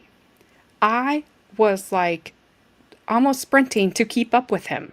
Like, we're not at the YMCA. This is not workout day. This is hang out with me day, not sprint through freaking Sam's Club day. Your dad's doing like lunges. He's like, it's leg day. Keep up. I'm like, my 85-year-old dad is out walking me here. Okay, then. He's just dragging you with a leash behind. Like, make some changes. Yeah. Yes. I was like, telling myself, make some changes. So that you're not getting outpaced by your dad. Like, I'm proud of him. I wasn't proud of me. That's where it is. Yeah, and I was so embarrassed. I didn't tell him. I wasn't going to tell him slow down. I was going to run if I had to. Like, I was like, AJ's doing like a slow jog to keep up. Like, holy shit, with that full sweatsuit and everything.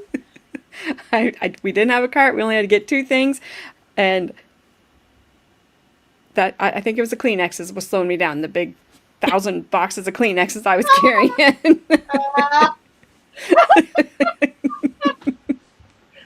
That's what it was. Why did you have a cart? Because we only had to get 1,000 boxes of Kleenexes and a little thing of chicken salad that he eats a freaking ton of. And he carried the chicken salad and I carried the Kleenex. Yo. I'm just picturing you holding 1,000 boxes of friggin' Kleenexes. I don't know how many there were, but I mean, it was a lot. Just like, like, here I am in line. I only have my chicken salad. And this is my daughter back there. You can't see her. She's under the boxes. The 1,000,000 boxes of Kleenexes I made her grab without a cart. Like, I was the one that said it was my fault. We didn't have. I'm like, we only got 2 things, right? We don't need a cart. And he's like, yeah, he bought the little boxes of, the little cubes of Kleenexes last time we were there. So he had to get the normal size boxes, like this size. Oh, I'm dropping one. So I had a freaking cube of these or something. I don't know, but if I was asked to carry that, you wouldn't even be able to see my head. I just feel like, just direct me, like point me where to go, like say left, right. Like I could not. I was just like, I'm getting dragged. I'm getting slowed down. That's what it was. I just figured it out. I was getting slowed down by the Kleenexes.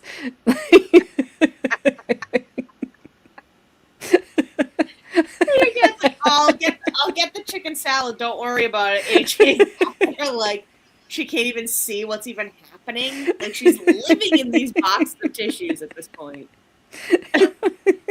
Yeah, when we get to the car, and my dad's like, "Why are these? You grabbed me an open box. You grabbed me an open crate of Kleenexes." No, Dad, I was using it to wipe the sweat off my forehead. He opens the box and he's like, why are these wet? It's like, because I had to schlep them through the whole dang store while you carried your tiny box of friggin' chicken salad. Good Lord. Well, he always makes fun of me because I, ladies, you will understand this. When you're carrying groceries in from the car or anything, that you don't want to make a gazillion trips. So No. I will carry in as much as I can. If I can get it all in one trip, I don't care. I don't care. I might have to like open the door, with my elbow, but I'm not going back to the car, for crying out loud. Like, I'm Absolutely not doing not. that. So he always makes fun of me for that anyway. That 1,000 boxes of tissues would be bounced on my head. Yep. And I'd have all the bags all over me, just like. Yeah, no, I'm not going back to the car. So, no, we're not doing yeah, see? No, it is a woman thing. Nope, that is a woman thing because you got kids or you've got pets or you've got both. Yeah, it doesn't matter. They can weigh whatever. You are going in. You might be like crawling by the time you get to where you're going, but you're not going back to the car. No, absolutely You're not. just going to take a little rest break and you're going to put everything away and you're not making another trip. Drive through the wild and deal with people out in the road in the wild. Yes. And then we had to deal with the wild people in the stores. You think we're making 2 trips from the car to the house? I think not, sir. That's just not happening. So, Gabby, remember I told you I was going to Walmart yesterday to pray for me? Oh, I did. I hope so, because I was in Walmart, and our Walmart it's a small one. And then they took the aisles, and because they wanted to put more stuff in there, so the aisles are barely, you cannot pass 2 carts down the aisle. Like, oh, it's a 1-lane aisle? Like, pretty much. So, It did dirty. I'm coming up to the end of an aisle, and I tell you, I've been like, just like, please, people, get out of my way. I've had to not go down aisles because people have been in them going the opposite way that I want to go. Oh. And I'm like, I can't get around you, and I can't get to where I need, so I'll just go around and come back. So I come to the end of the aisle, and I'm not going that. I'm not like Indy 500ing my cart out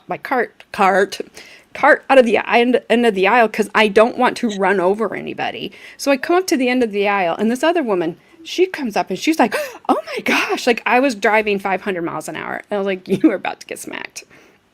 No, what I would have done was I would have kept ramming her cart until she friggin' moved, and I would have been like, Indy 500, Indy 500. They're like, I don't have time for your ass right now. I got shit to do today, lady. I just looked at her, and I was like, in my mind, you are overreacting. You didn't come close to running into me. I didn't come close to running into you. Calm down. I'm not even going to say sorry or excuse me. I'm just going to move on. Because she looked you in the eyes, and then when she hit you, she was like, oh my God. We never made contact. I was just coming out the end of the aisle. She was coming down the aisle. It's like, who has the stop sign? I don't know. But it's not like I ran it. I didn't run it. I mean, trust me, I have ran into people coming out of that freaking aisles because they're driving their carts like freaking race cars. This is why I wake up early and go to the stores and I'm in the parking lot right before they open because I cannot. Oh, yeah. I can't. I can't do it either. Sometimes I forget there's a holiday coming up and I'll go to the store and I'm like, wait, what? Where is all the ham? Or like, I'm like, where did all this go? And I'm like, oh yeah, it's a holiday. I'll get home and I'll remember it's a holiday. It's like, oh, well, that's where all the hot dogs went, So like, kind of thing. I forget, But I always try to go super early because I can't. I do too, but I wasn't prepared, and so I had to, because I had 2 stops to make. So I had to get all my list made for my first stop and the list made for Walmart. But now, and Walmart also has all the Easter stuff down the main aisle. So the aisle that, kind of when you come in to go down the store and go to the pharmacy, whatever, that's all got just freaking things down the middle. So it's just, there's no space. There's no space in there. And I hardly ever go to that store because of it. But I was like, I'm not driving to Bloomington. I'm not doing it. Just go here. It'll be fine. And I got there way later than I wanted to. And I was like, it is not fine. It is not fine. I hate that. I hate hate when you get to the store way later than you think. Because it's way never fine. Oh, it's terrible. Anything after 10. 12 around here. Yes, no, literally anything after 10 for me, but anything beyond 12, it's like just unreasonable. It's like once I get back from the store, if I have to go somewhere at 12, I'm done for the day because don't ask me to do nothing for anybody. Like it's beyond ridiculous. Our Bloomington Walmart is open all night, but I'm not going there at night. There's no way. Because it would be like this. I'll go there with you. It would be. Oh no, you wouldn't. Carmen would be like, she would see where we were at, and she'd be like, "What are you doing? Why are you there? I'm fine. It's not. It's not safe." She brought Hennessy. She's got Crocs in her hand. It's fine. We're good. We got this. Ooh, that's 1:30 is a good. If you can't go before 10, 1:30 is okay, but you got to be out of town by, my gosh, my stomach's being loud. You got to be out of town by like 2 because school is going to get out soon, and then there's a couple of big places around here that make medical devices or something. They also let out about the same time, and then you can't get anywhere. You cannot move through town. It is just a nightmare. I'm not going anywhere at 2 p.m. Are you mental? 2 p.m.? What are you, crazy town? That's way. I wake up at 7:30. I'm doing the morning routine for my husband at like 8:30. I'm out doing errands at that time, and then by the time he goes to work, I'm already back home cooking dinner and like prepping for the day. Yep. I can't. 2 p.m. That is would never be. That's me. Yep. Yeah. If I have to, I've already got my Walmart order for Bloomington to pick up in the morning. It's already done. I'll get it tomorrow morning. I am not going in that store. What's up, Bree? No, they don't. They don't. And it's so annoying too. If you go down the aisle, but they put their cart in the middle of the. These are after 12 p.m. people in the stores, by the way. They put their cart in the middle of the aisle and then stand somehow on both sides of their cart. And then, like, you're like, excuse me. And it's like, they're not old where they cannot hear you. You know they heard you. You know they done heard you. And they're just still looking at the same jar of freaking mayonnaise. I'm like, move your fucking ass. It's so annoying. That's why I hate going out past 12. I can't do it. I can't do it. I gotta be home. Your parts are rude anyways. That's true. I think she means you're part of the world. You're part of the country. I think. I mean, I am rude out in the wild after 12 p.m. That's true. Yeah, I don't blame you. I'll admit that. So if she meant my parts are rude anyway, that's true. They are pretty rude after 12 p.m. out in the wild. Yeah, I can't do it. Yeah, you gotta have thick skin. If you're going to Walmart past 12 p.m., what are you, crazy? I mean, you might as well just like set your whole day aside at that point. I was like, Sunday I had to go to the grocery store to get one thing. And Brandon's like, well, can't we go like at whatever time? I said, are you crazy? No, we are going before noon. We are going and we're going to be in and out before church lets out. We're not going to the church crowd because I will sin everywhere. We are going I'm sinning all over the place. You all know that. I can't do it. I'm in the parking lot before church service even starts. Okay. Yeah. So I'm like, we're not, because we're going in, we're going out. That's it. We're going to be home before church lets out and the whole town fills up again.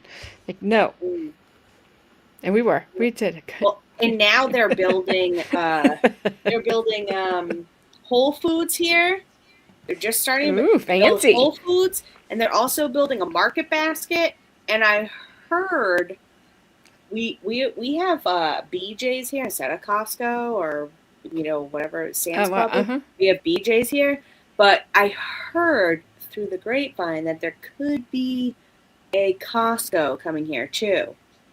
I I've never heard of that. Market either. Basket is a grocery store, but it's like a discount kind of grocery store.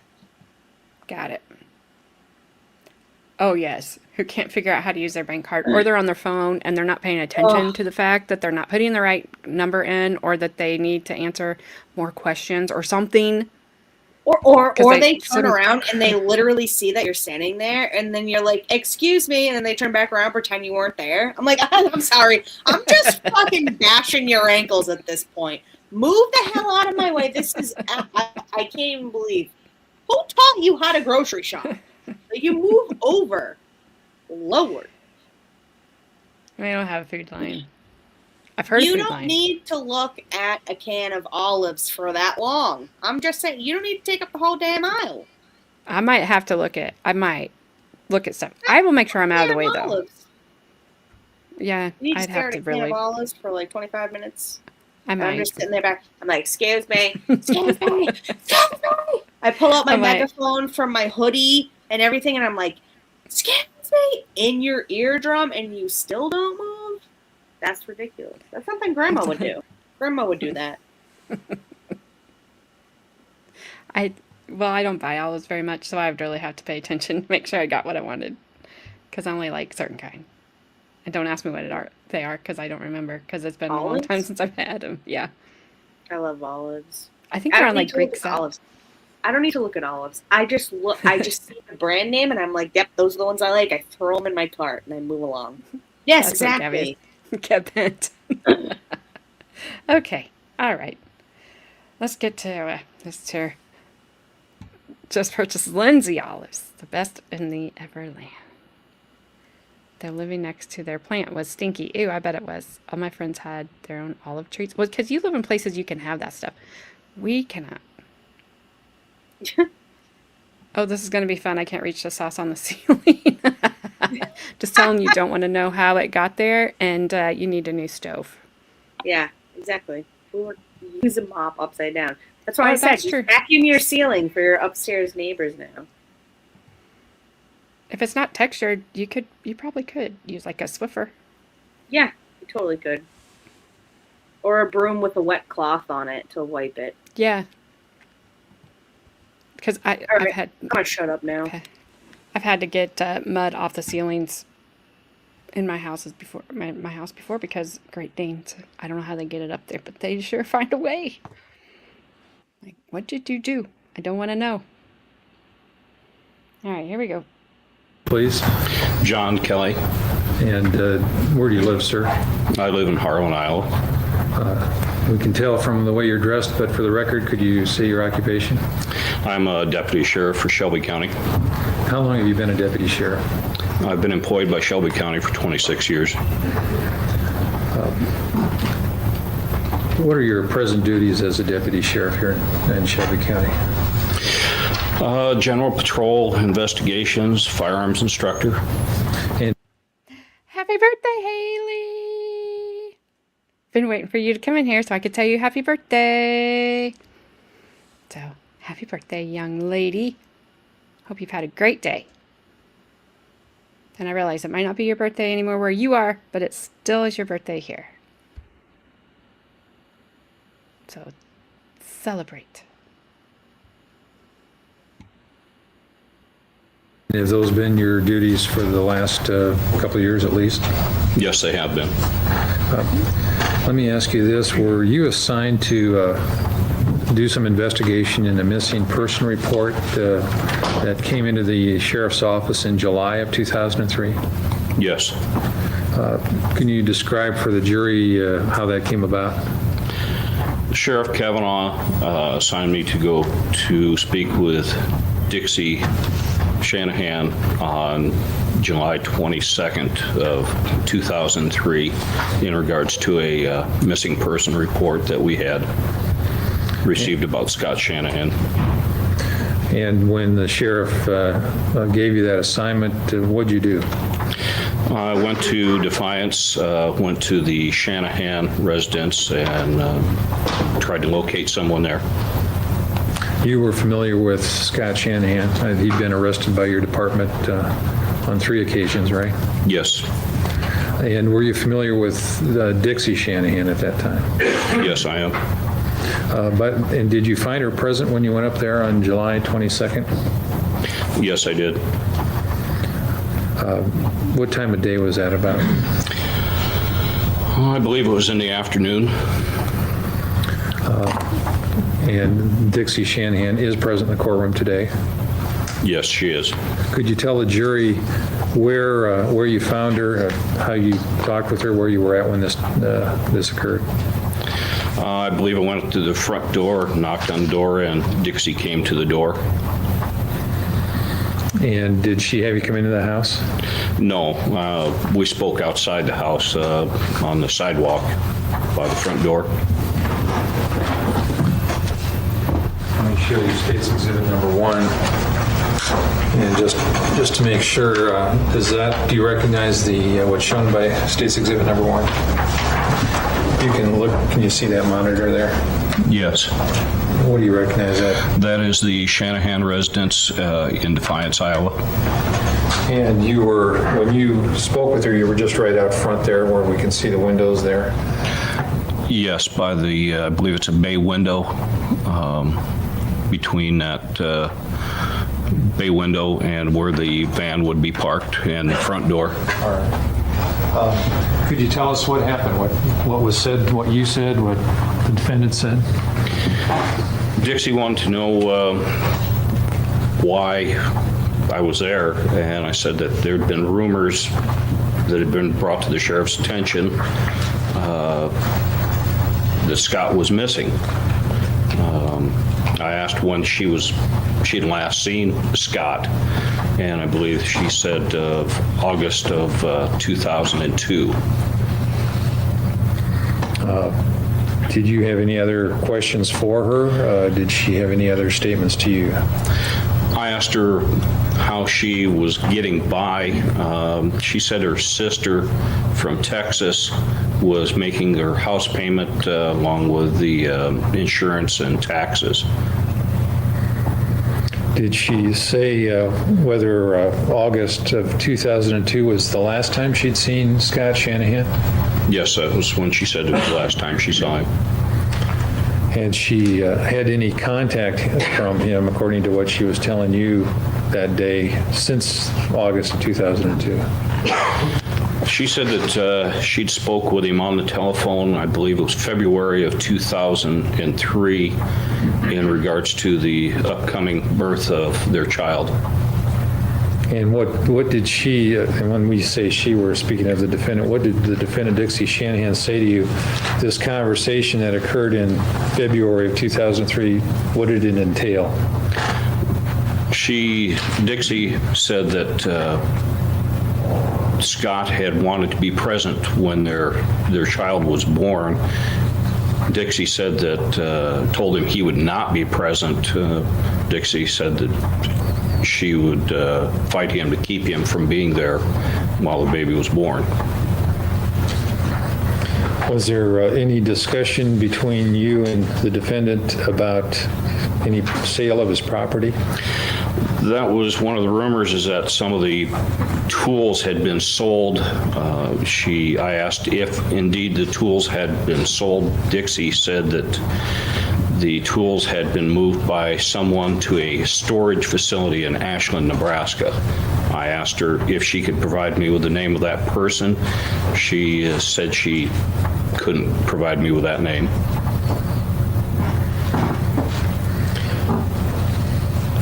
Did you have any, were there any further statements made to her or to you at that time by the defendant?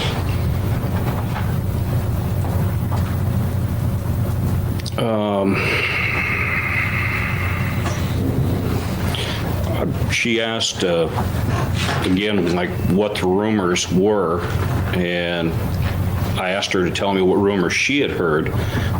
She said one of the rumors she'd heard that she'd buried Scott in the backyard, and she denied that. She said one of the other rumors she'd heard is that a dog had found a bone in the northern part of Defiance, and that was supposedly a bone from Scott Shanahan, and she said that was not. How would you describe the defendant's demeanor, the way she was appeared at the time of this interview you had with her? The longer I talked to her, the more upset I believe she got with the conversation. Is that the extent of your interview with her at that time, or did she have any further statements to you? I believe I asked her if she was dating anyone at that time or seeing anyone. She said she was seeing Jeff Duty. I asked her how long she'd been seeing Mr. Duty, and I believe she said from May 2003 she'd been seeing him. Anything further that she told you in your interview?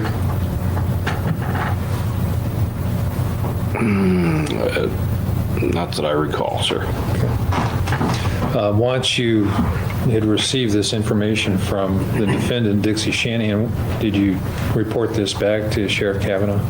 Yes, I went back and spoke with Sheriff Kavanaugh. The next day I left him a short note that I had contacted Dixie Shanahan in regards to the missing person report. No further questions, Your Honor.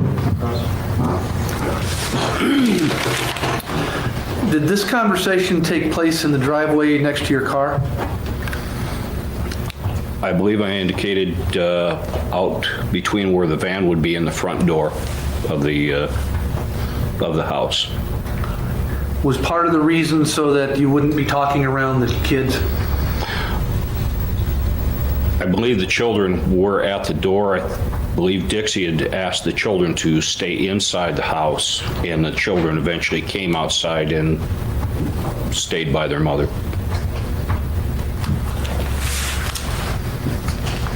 On December 24th of 2000, did you get a call to go to the Shanahan residence in Defiance? Possibly. If I showed you an incident report, would that help refresh your memory? Yes, it would.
Yes, sir. Does that help refresh your memory? Yes. Now that you've read that, do you remember the incident? Yes, sir. Okay. Why were you dispatched to the Shanahan residence in Defiance on that day? Received a call of a suicide threat from that residence. And this would have been Christmas Eve, is that correct? Yes. And it says 10:34 hours, is that 10:34 in the morning? Yes, that would be in the morning. When you arrived at the home, was anyone there? Yes. Who was there? Scott Shanahan. Was he there alone? As far as I know, yes. Dixie wasn't there at that point, correct? Correct. Was Mr. Shanahan involved in the system at that point, in the criminal justice system, Yes. on a domestic abuse case? Yes. Did anyone else from the Sheriff's Department arrive and also speak with Scott? I believe I requested Chief Deputy Hervey come to the scene. Did you then speak with Scott? Yes. Did he tell you where Dixie was? He said that she was in Texas. How did Scott appear? He was upset, shaking. Was he visibly shaking? Yes. How was he dressed? I believe he only had a pair of pants on. How about the other way around? How about he only had a shirt on? Shirt, okay. Well, I don't want to put words in your mouth. The report says he had a shirt on but no pants. Correct. That would be correct. He had a shirt on, no pants. I'm sorry. Visibly shaking and upset, correct? Yes. Did he say what was bothering him? But he said that he had nothing to live for since Dixie was not there. And did he say he had nothing to live for if he did not get Dixie back? Yes. Did you take him to the hospital? Yes. And then turned him over to the medical authorities there? Yes. As far as you know, he was discharged, correct? That's correct. Was that the end of your involvement in that incident? I took him back to his residence. Okay.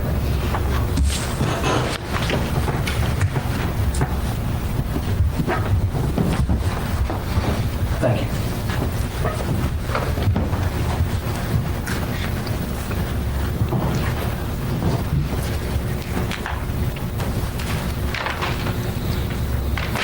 That's all the questions I have. Thank you. Thank you. Just a couple of questions. When you took him to the hospital, I think he visited with either I think a physician or a counselor up there, didn't he? Yes, he did. Just to make sure that he was not actually suicidal. That's correct. And after they visited with him for a while, they felt it was all right to release him and for you to return him home. They didn't feel that there.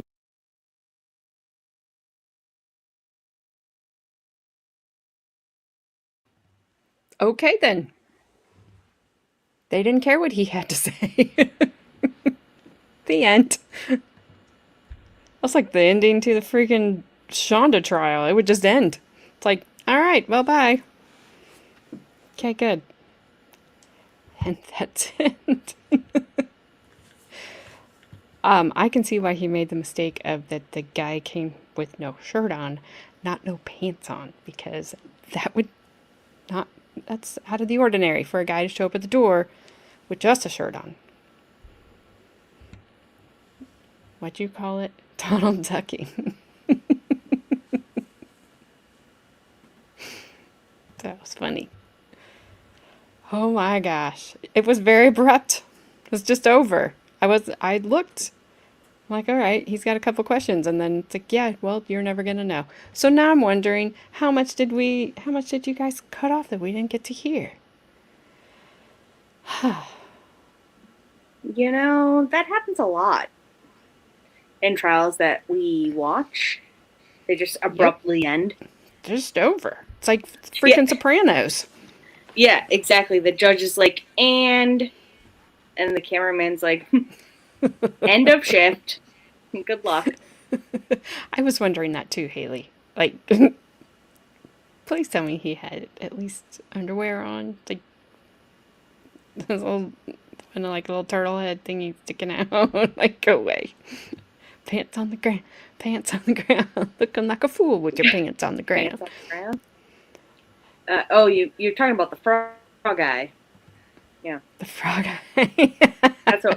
That's the male version of the camel toe. That's what I call it. The frog guy. I've never heard that. That's funny. Hey, you never saw the videos of the guys in the gray sweatpants and holy frog eye. You know what I mean? Like, that's what I say. Well, dang, that's a frog eye, ain't it? You're assuming it would stick out. It would stick past his belly, though. Well, making some assumptions here. I mean, he didn't look like he was heavy, but I don't know. A camel. I just have that Oh song my in my gosh. head now. Pants on the ground. Pants on the ground. Looking like a fool. That was when American Idol was good, Yeah. because it was funny. But It was we good. can't- Yeah. Holy frog eye. Holy frog eye. Yeah, that's what I mean. Frog eye. Holy. It's just poking I out want- at you. It's like staring at you. You know? I like how she spelled holy 2 different ways. Yeah. I'm so square. I just learned about gray sweatpants. Well, I'm glad that my mind allowed me to add the R to the word gray, because when I first read that, it didn't. So I'm like, Gray? what? I would say I took the R out. Oh. I was like, why are they gay? Why are they gay sweatpants? Why are they gay? What makes them gay? I mean, were they? I didn't know about it either, Jess. So. I mean, now that you said that, side-eye, I mean, you're going to get so many gray sweatpants videos in your feed. Just so you know, your phone's always listening. They are the happiest pants alive. Yes. Whoa. Yeah, they are. Especially the guy on the reels who does the jump roping for a living, and he has like a perfect six-pack, but he always wears gray sweatpants. It's just bouncing in your face, and you're like, holy, jeez, oh my God. Yep, not watching that. We don't have that over here, but I have seen it. My husband made me watch it. Once. I've never heard of that. Never heard of that in my life. And I was like, no. I feel No, like no. I feel like now I'm about to now though. It is not anything that would be on the U.S. television. It's on. It was on HBO Max. Yes, it was on HBO Max. Right? This the like the dating show where the contestants are behind the screens, right? And I don't remember as they're asking them questions or whatever, but it's the screen is coming up, and it's okay, Gabby. Like, we're used to seeing women, right, on boobs or whatever. They always show that stuff, but this is men too. Full frontal? Full frontal. Dang. If that's what he's talking about. If Bad Daz and I are talking about the same thing. I would assume that you are, just because it's Bad Dazzer mentioned it. I mean, I feel like he wouldn't mention anything less than full frontal, so, you know. Yeah, see? He goes, yeah. Yeah, so my husband actually heard about it at work. He's like, you're not going to believe this. But here's the thing. Women at work were talking about it. It wasn't men. It was the women. Yeah, because you know what? I think it's really funny where it's like, oh, guys are so gross. It's like, yeah, guys are gross, but women are way worse. Trust me, when they get in a group, oh my Lord. The guys would probably, like, you think Bobby is asking for Dan's help now? If he was in, like, a circle of women, like, at a bar, he would be like, R.I.P., I'm in the ground already. Like, you have no idea. He's like, I'm in the ground with Dan. Yes. I see Dan. I found Dan. He's like, guys, I and found Dave. I found the tech, guys. I found the tech. I found Dan and Dave. They're fine. They're fine. Don't rescue us. We're fine. Yeah. I'm fine down here. It's okay. It's actually really comfortable. We're good. I'm just gonna lay down. He's like, Be fine. Dave really did take the tech.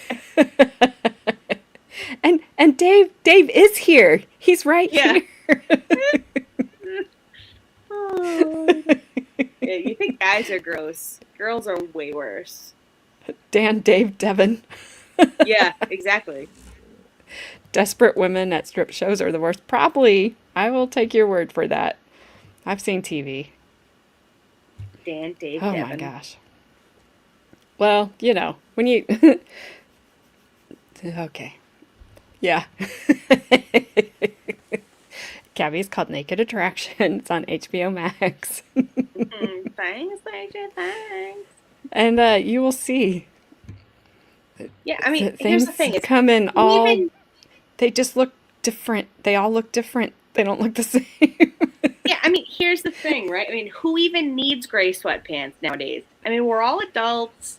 We can handle the frog eye. It's fine. Well, Carmen would probably object to this, but you know what? It's fine. Yeah, she might object, but so then you do, like, if they're not in the gray sweatpants, which I assume are loose, right? Loose.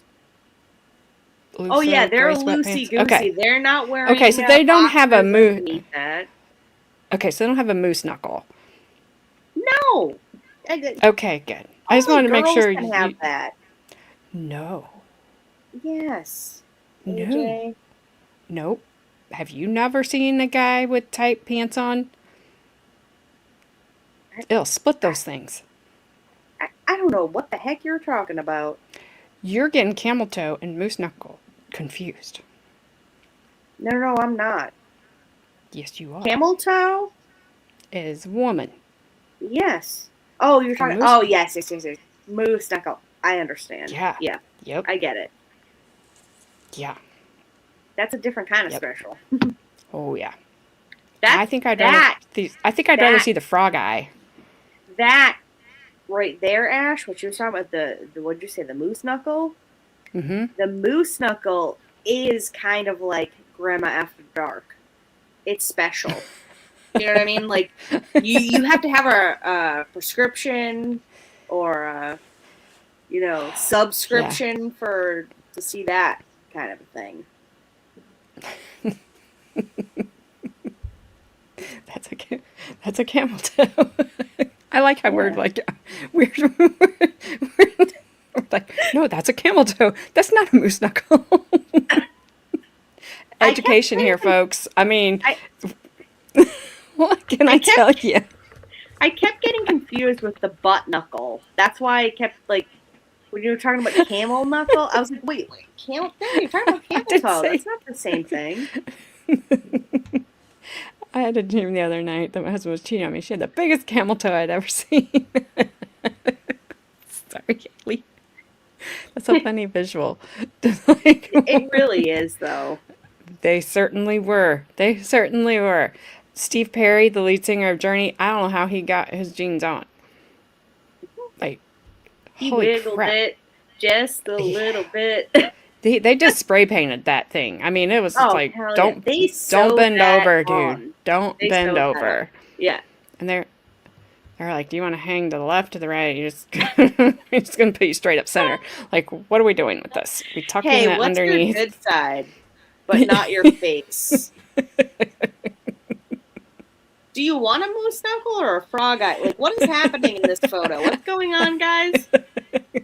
Does he need to bend? Because if not, we're just going to sew him right in. He'll be fine. A nice tight, though, yes. Not weird men in skinny jeans tight. Don't even get me started on skinny jeans. Bad. I read that as Jesus used to be tight back in the 80s and 90s.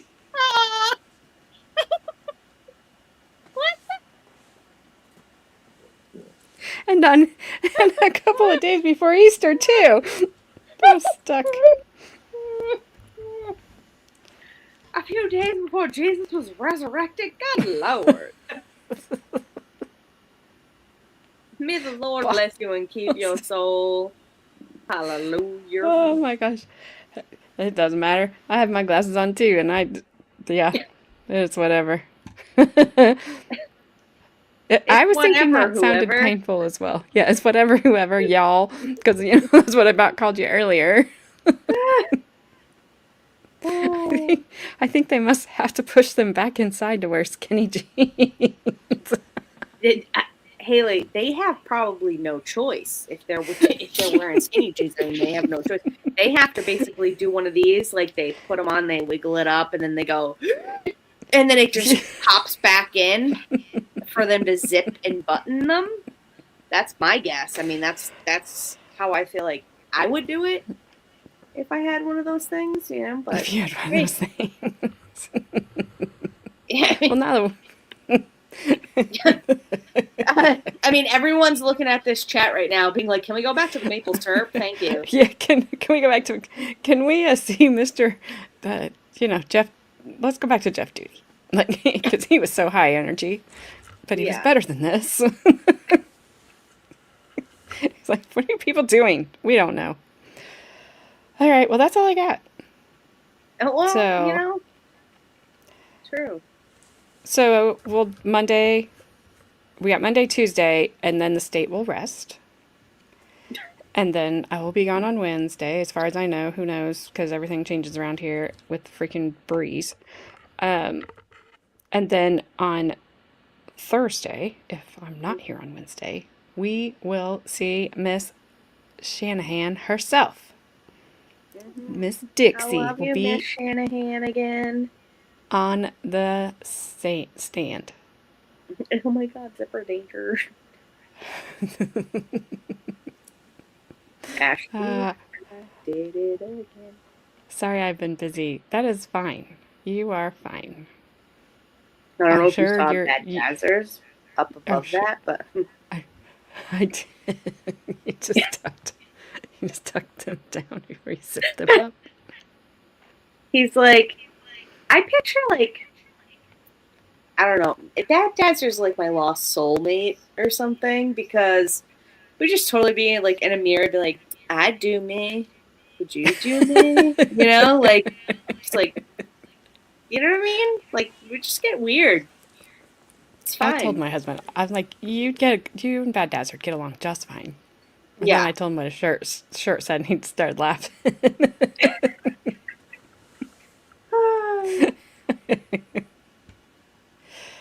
Okay. I've heard some bad zipper stories. I have a funny one about my mom, but I think she might actually come back out from the afterlife and ground me, and if I told it.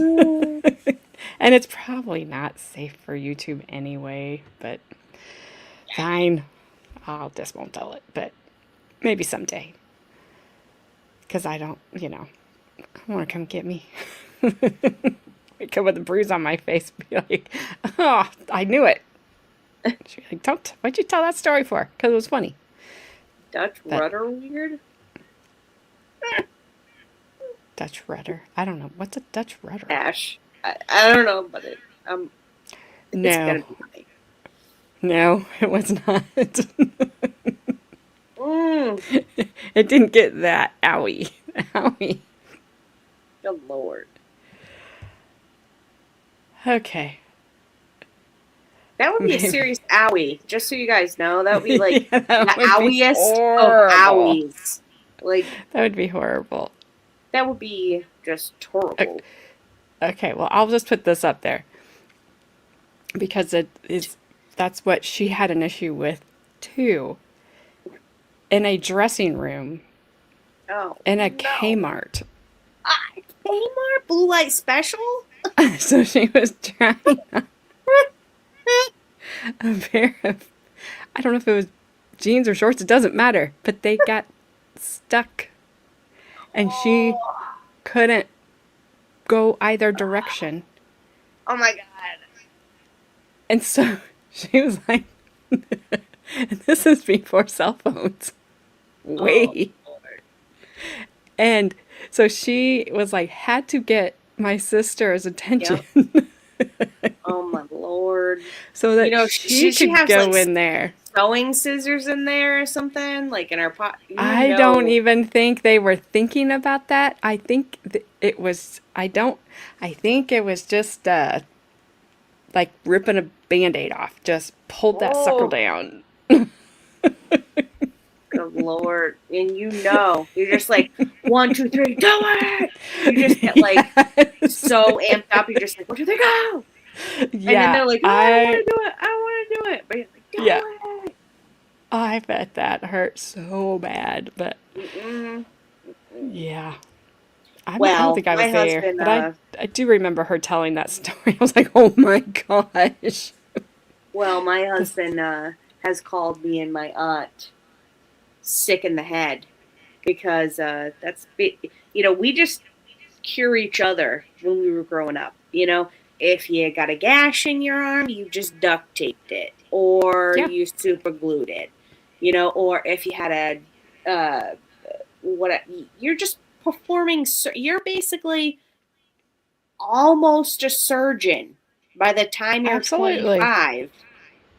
Because you're just performing surgeries on people, getting out wood or whatever the heck is happening with these people, and just duct taping it. Duct tape solves everything, Or super It's glue. like my big fat Greek wedding where they spray Windex on everything. It's a fix everything.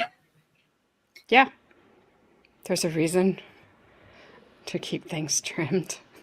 Yeah. No, seriously. Well, Super true. back in that time, they did not do that. No, did you ever see the Demi Moore centerfold 70s? Yeah, Good they lord. they didn't do that. That was So, that was a full alpaca pick right there, okay? I'll tell you that much. Demi Moore is hot as F, but, good lord. Yeah. All right. Well, on that note, well, Demi you guys Moore's all, alpaca pick. Good night, y'all. you guys, that is true, Deidre. That is very, very true. You guys have a great Easter. However you're celebrating it. If you're not celebrating it, have a great weekend. I will be with little Miss Madison. I got her Easter stuff ready. You know what? Give her a little tiny fist bump from me. Will do. She is the cutest. Oh, she was hilarious today. She has figured out pancakes are her favorite, and so Nice. Bree ordered those at lunch. And as soon as she set them down, Madison was like, "Give me those pancakes." She just face planted in them. Oh my gosh. It's because Bree's trying to hurry up and get the butter on there. And then I was like, Madison, you want the syrup. That's the best part, right, Ash? The syrup. Yes, the syrup is the best part. And so Bree picks up that syrup and she's pouring it on the pancakes. And Madison is just watching her like, oh my gosh, I can't wait for these things. They're going to be so delicious. She's like, Mom, hurry the beep up again. Oh, it was. Oh my gosh, she's hilarious. Okie doke. That's all I got. So, all right. I will be back Monday. Yes, screw the butter. It's all about the syrup. Yeah, well, her mom wanted the butter on there too. But, yeah, I think we're going to make some this weekend so she can have some more. Because she loves it.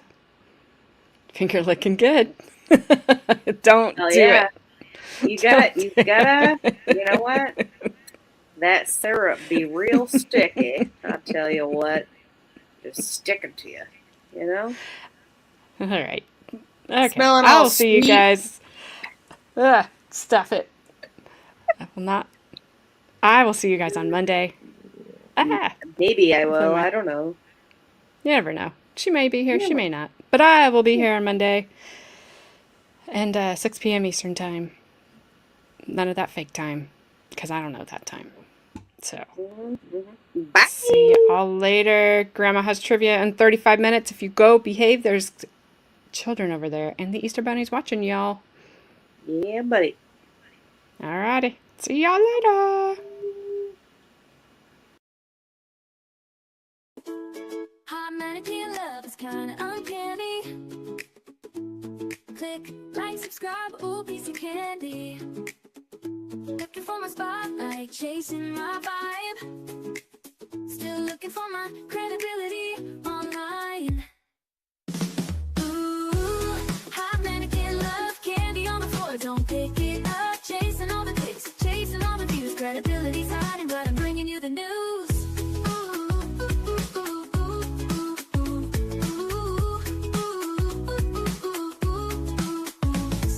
Every little scroll is a mystery, but but you stuck around, watch the show with me. Laughs and chaos, that's how we roll. Drop a comment down below before you go.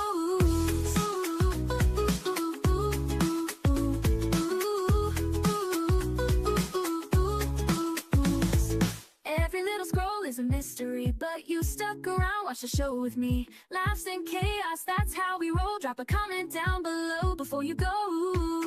Ooh.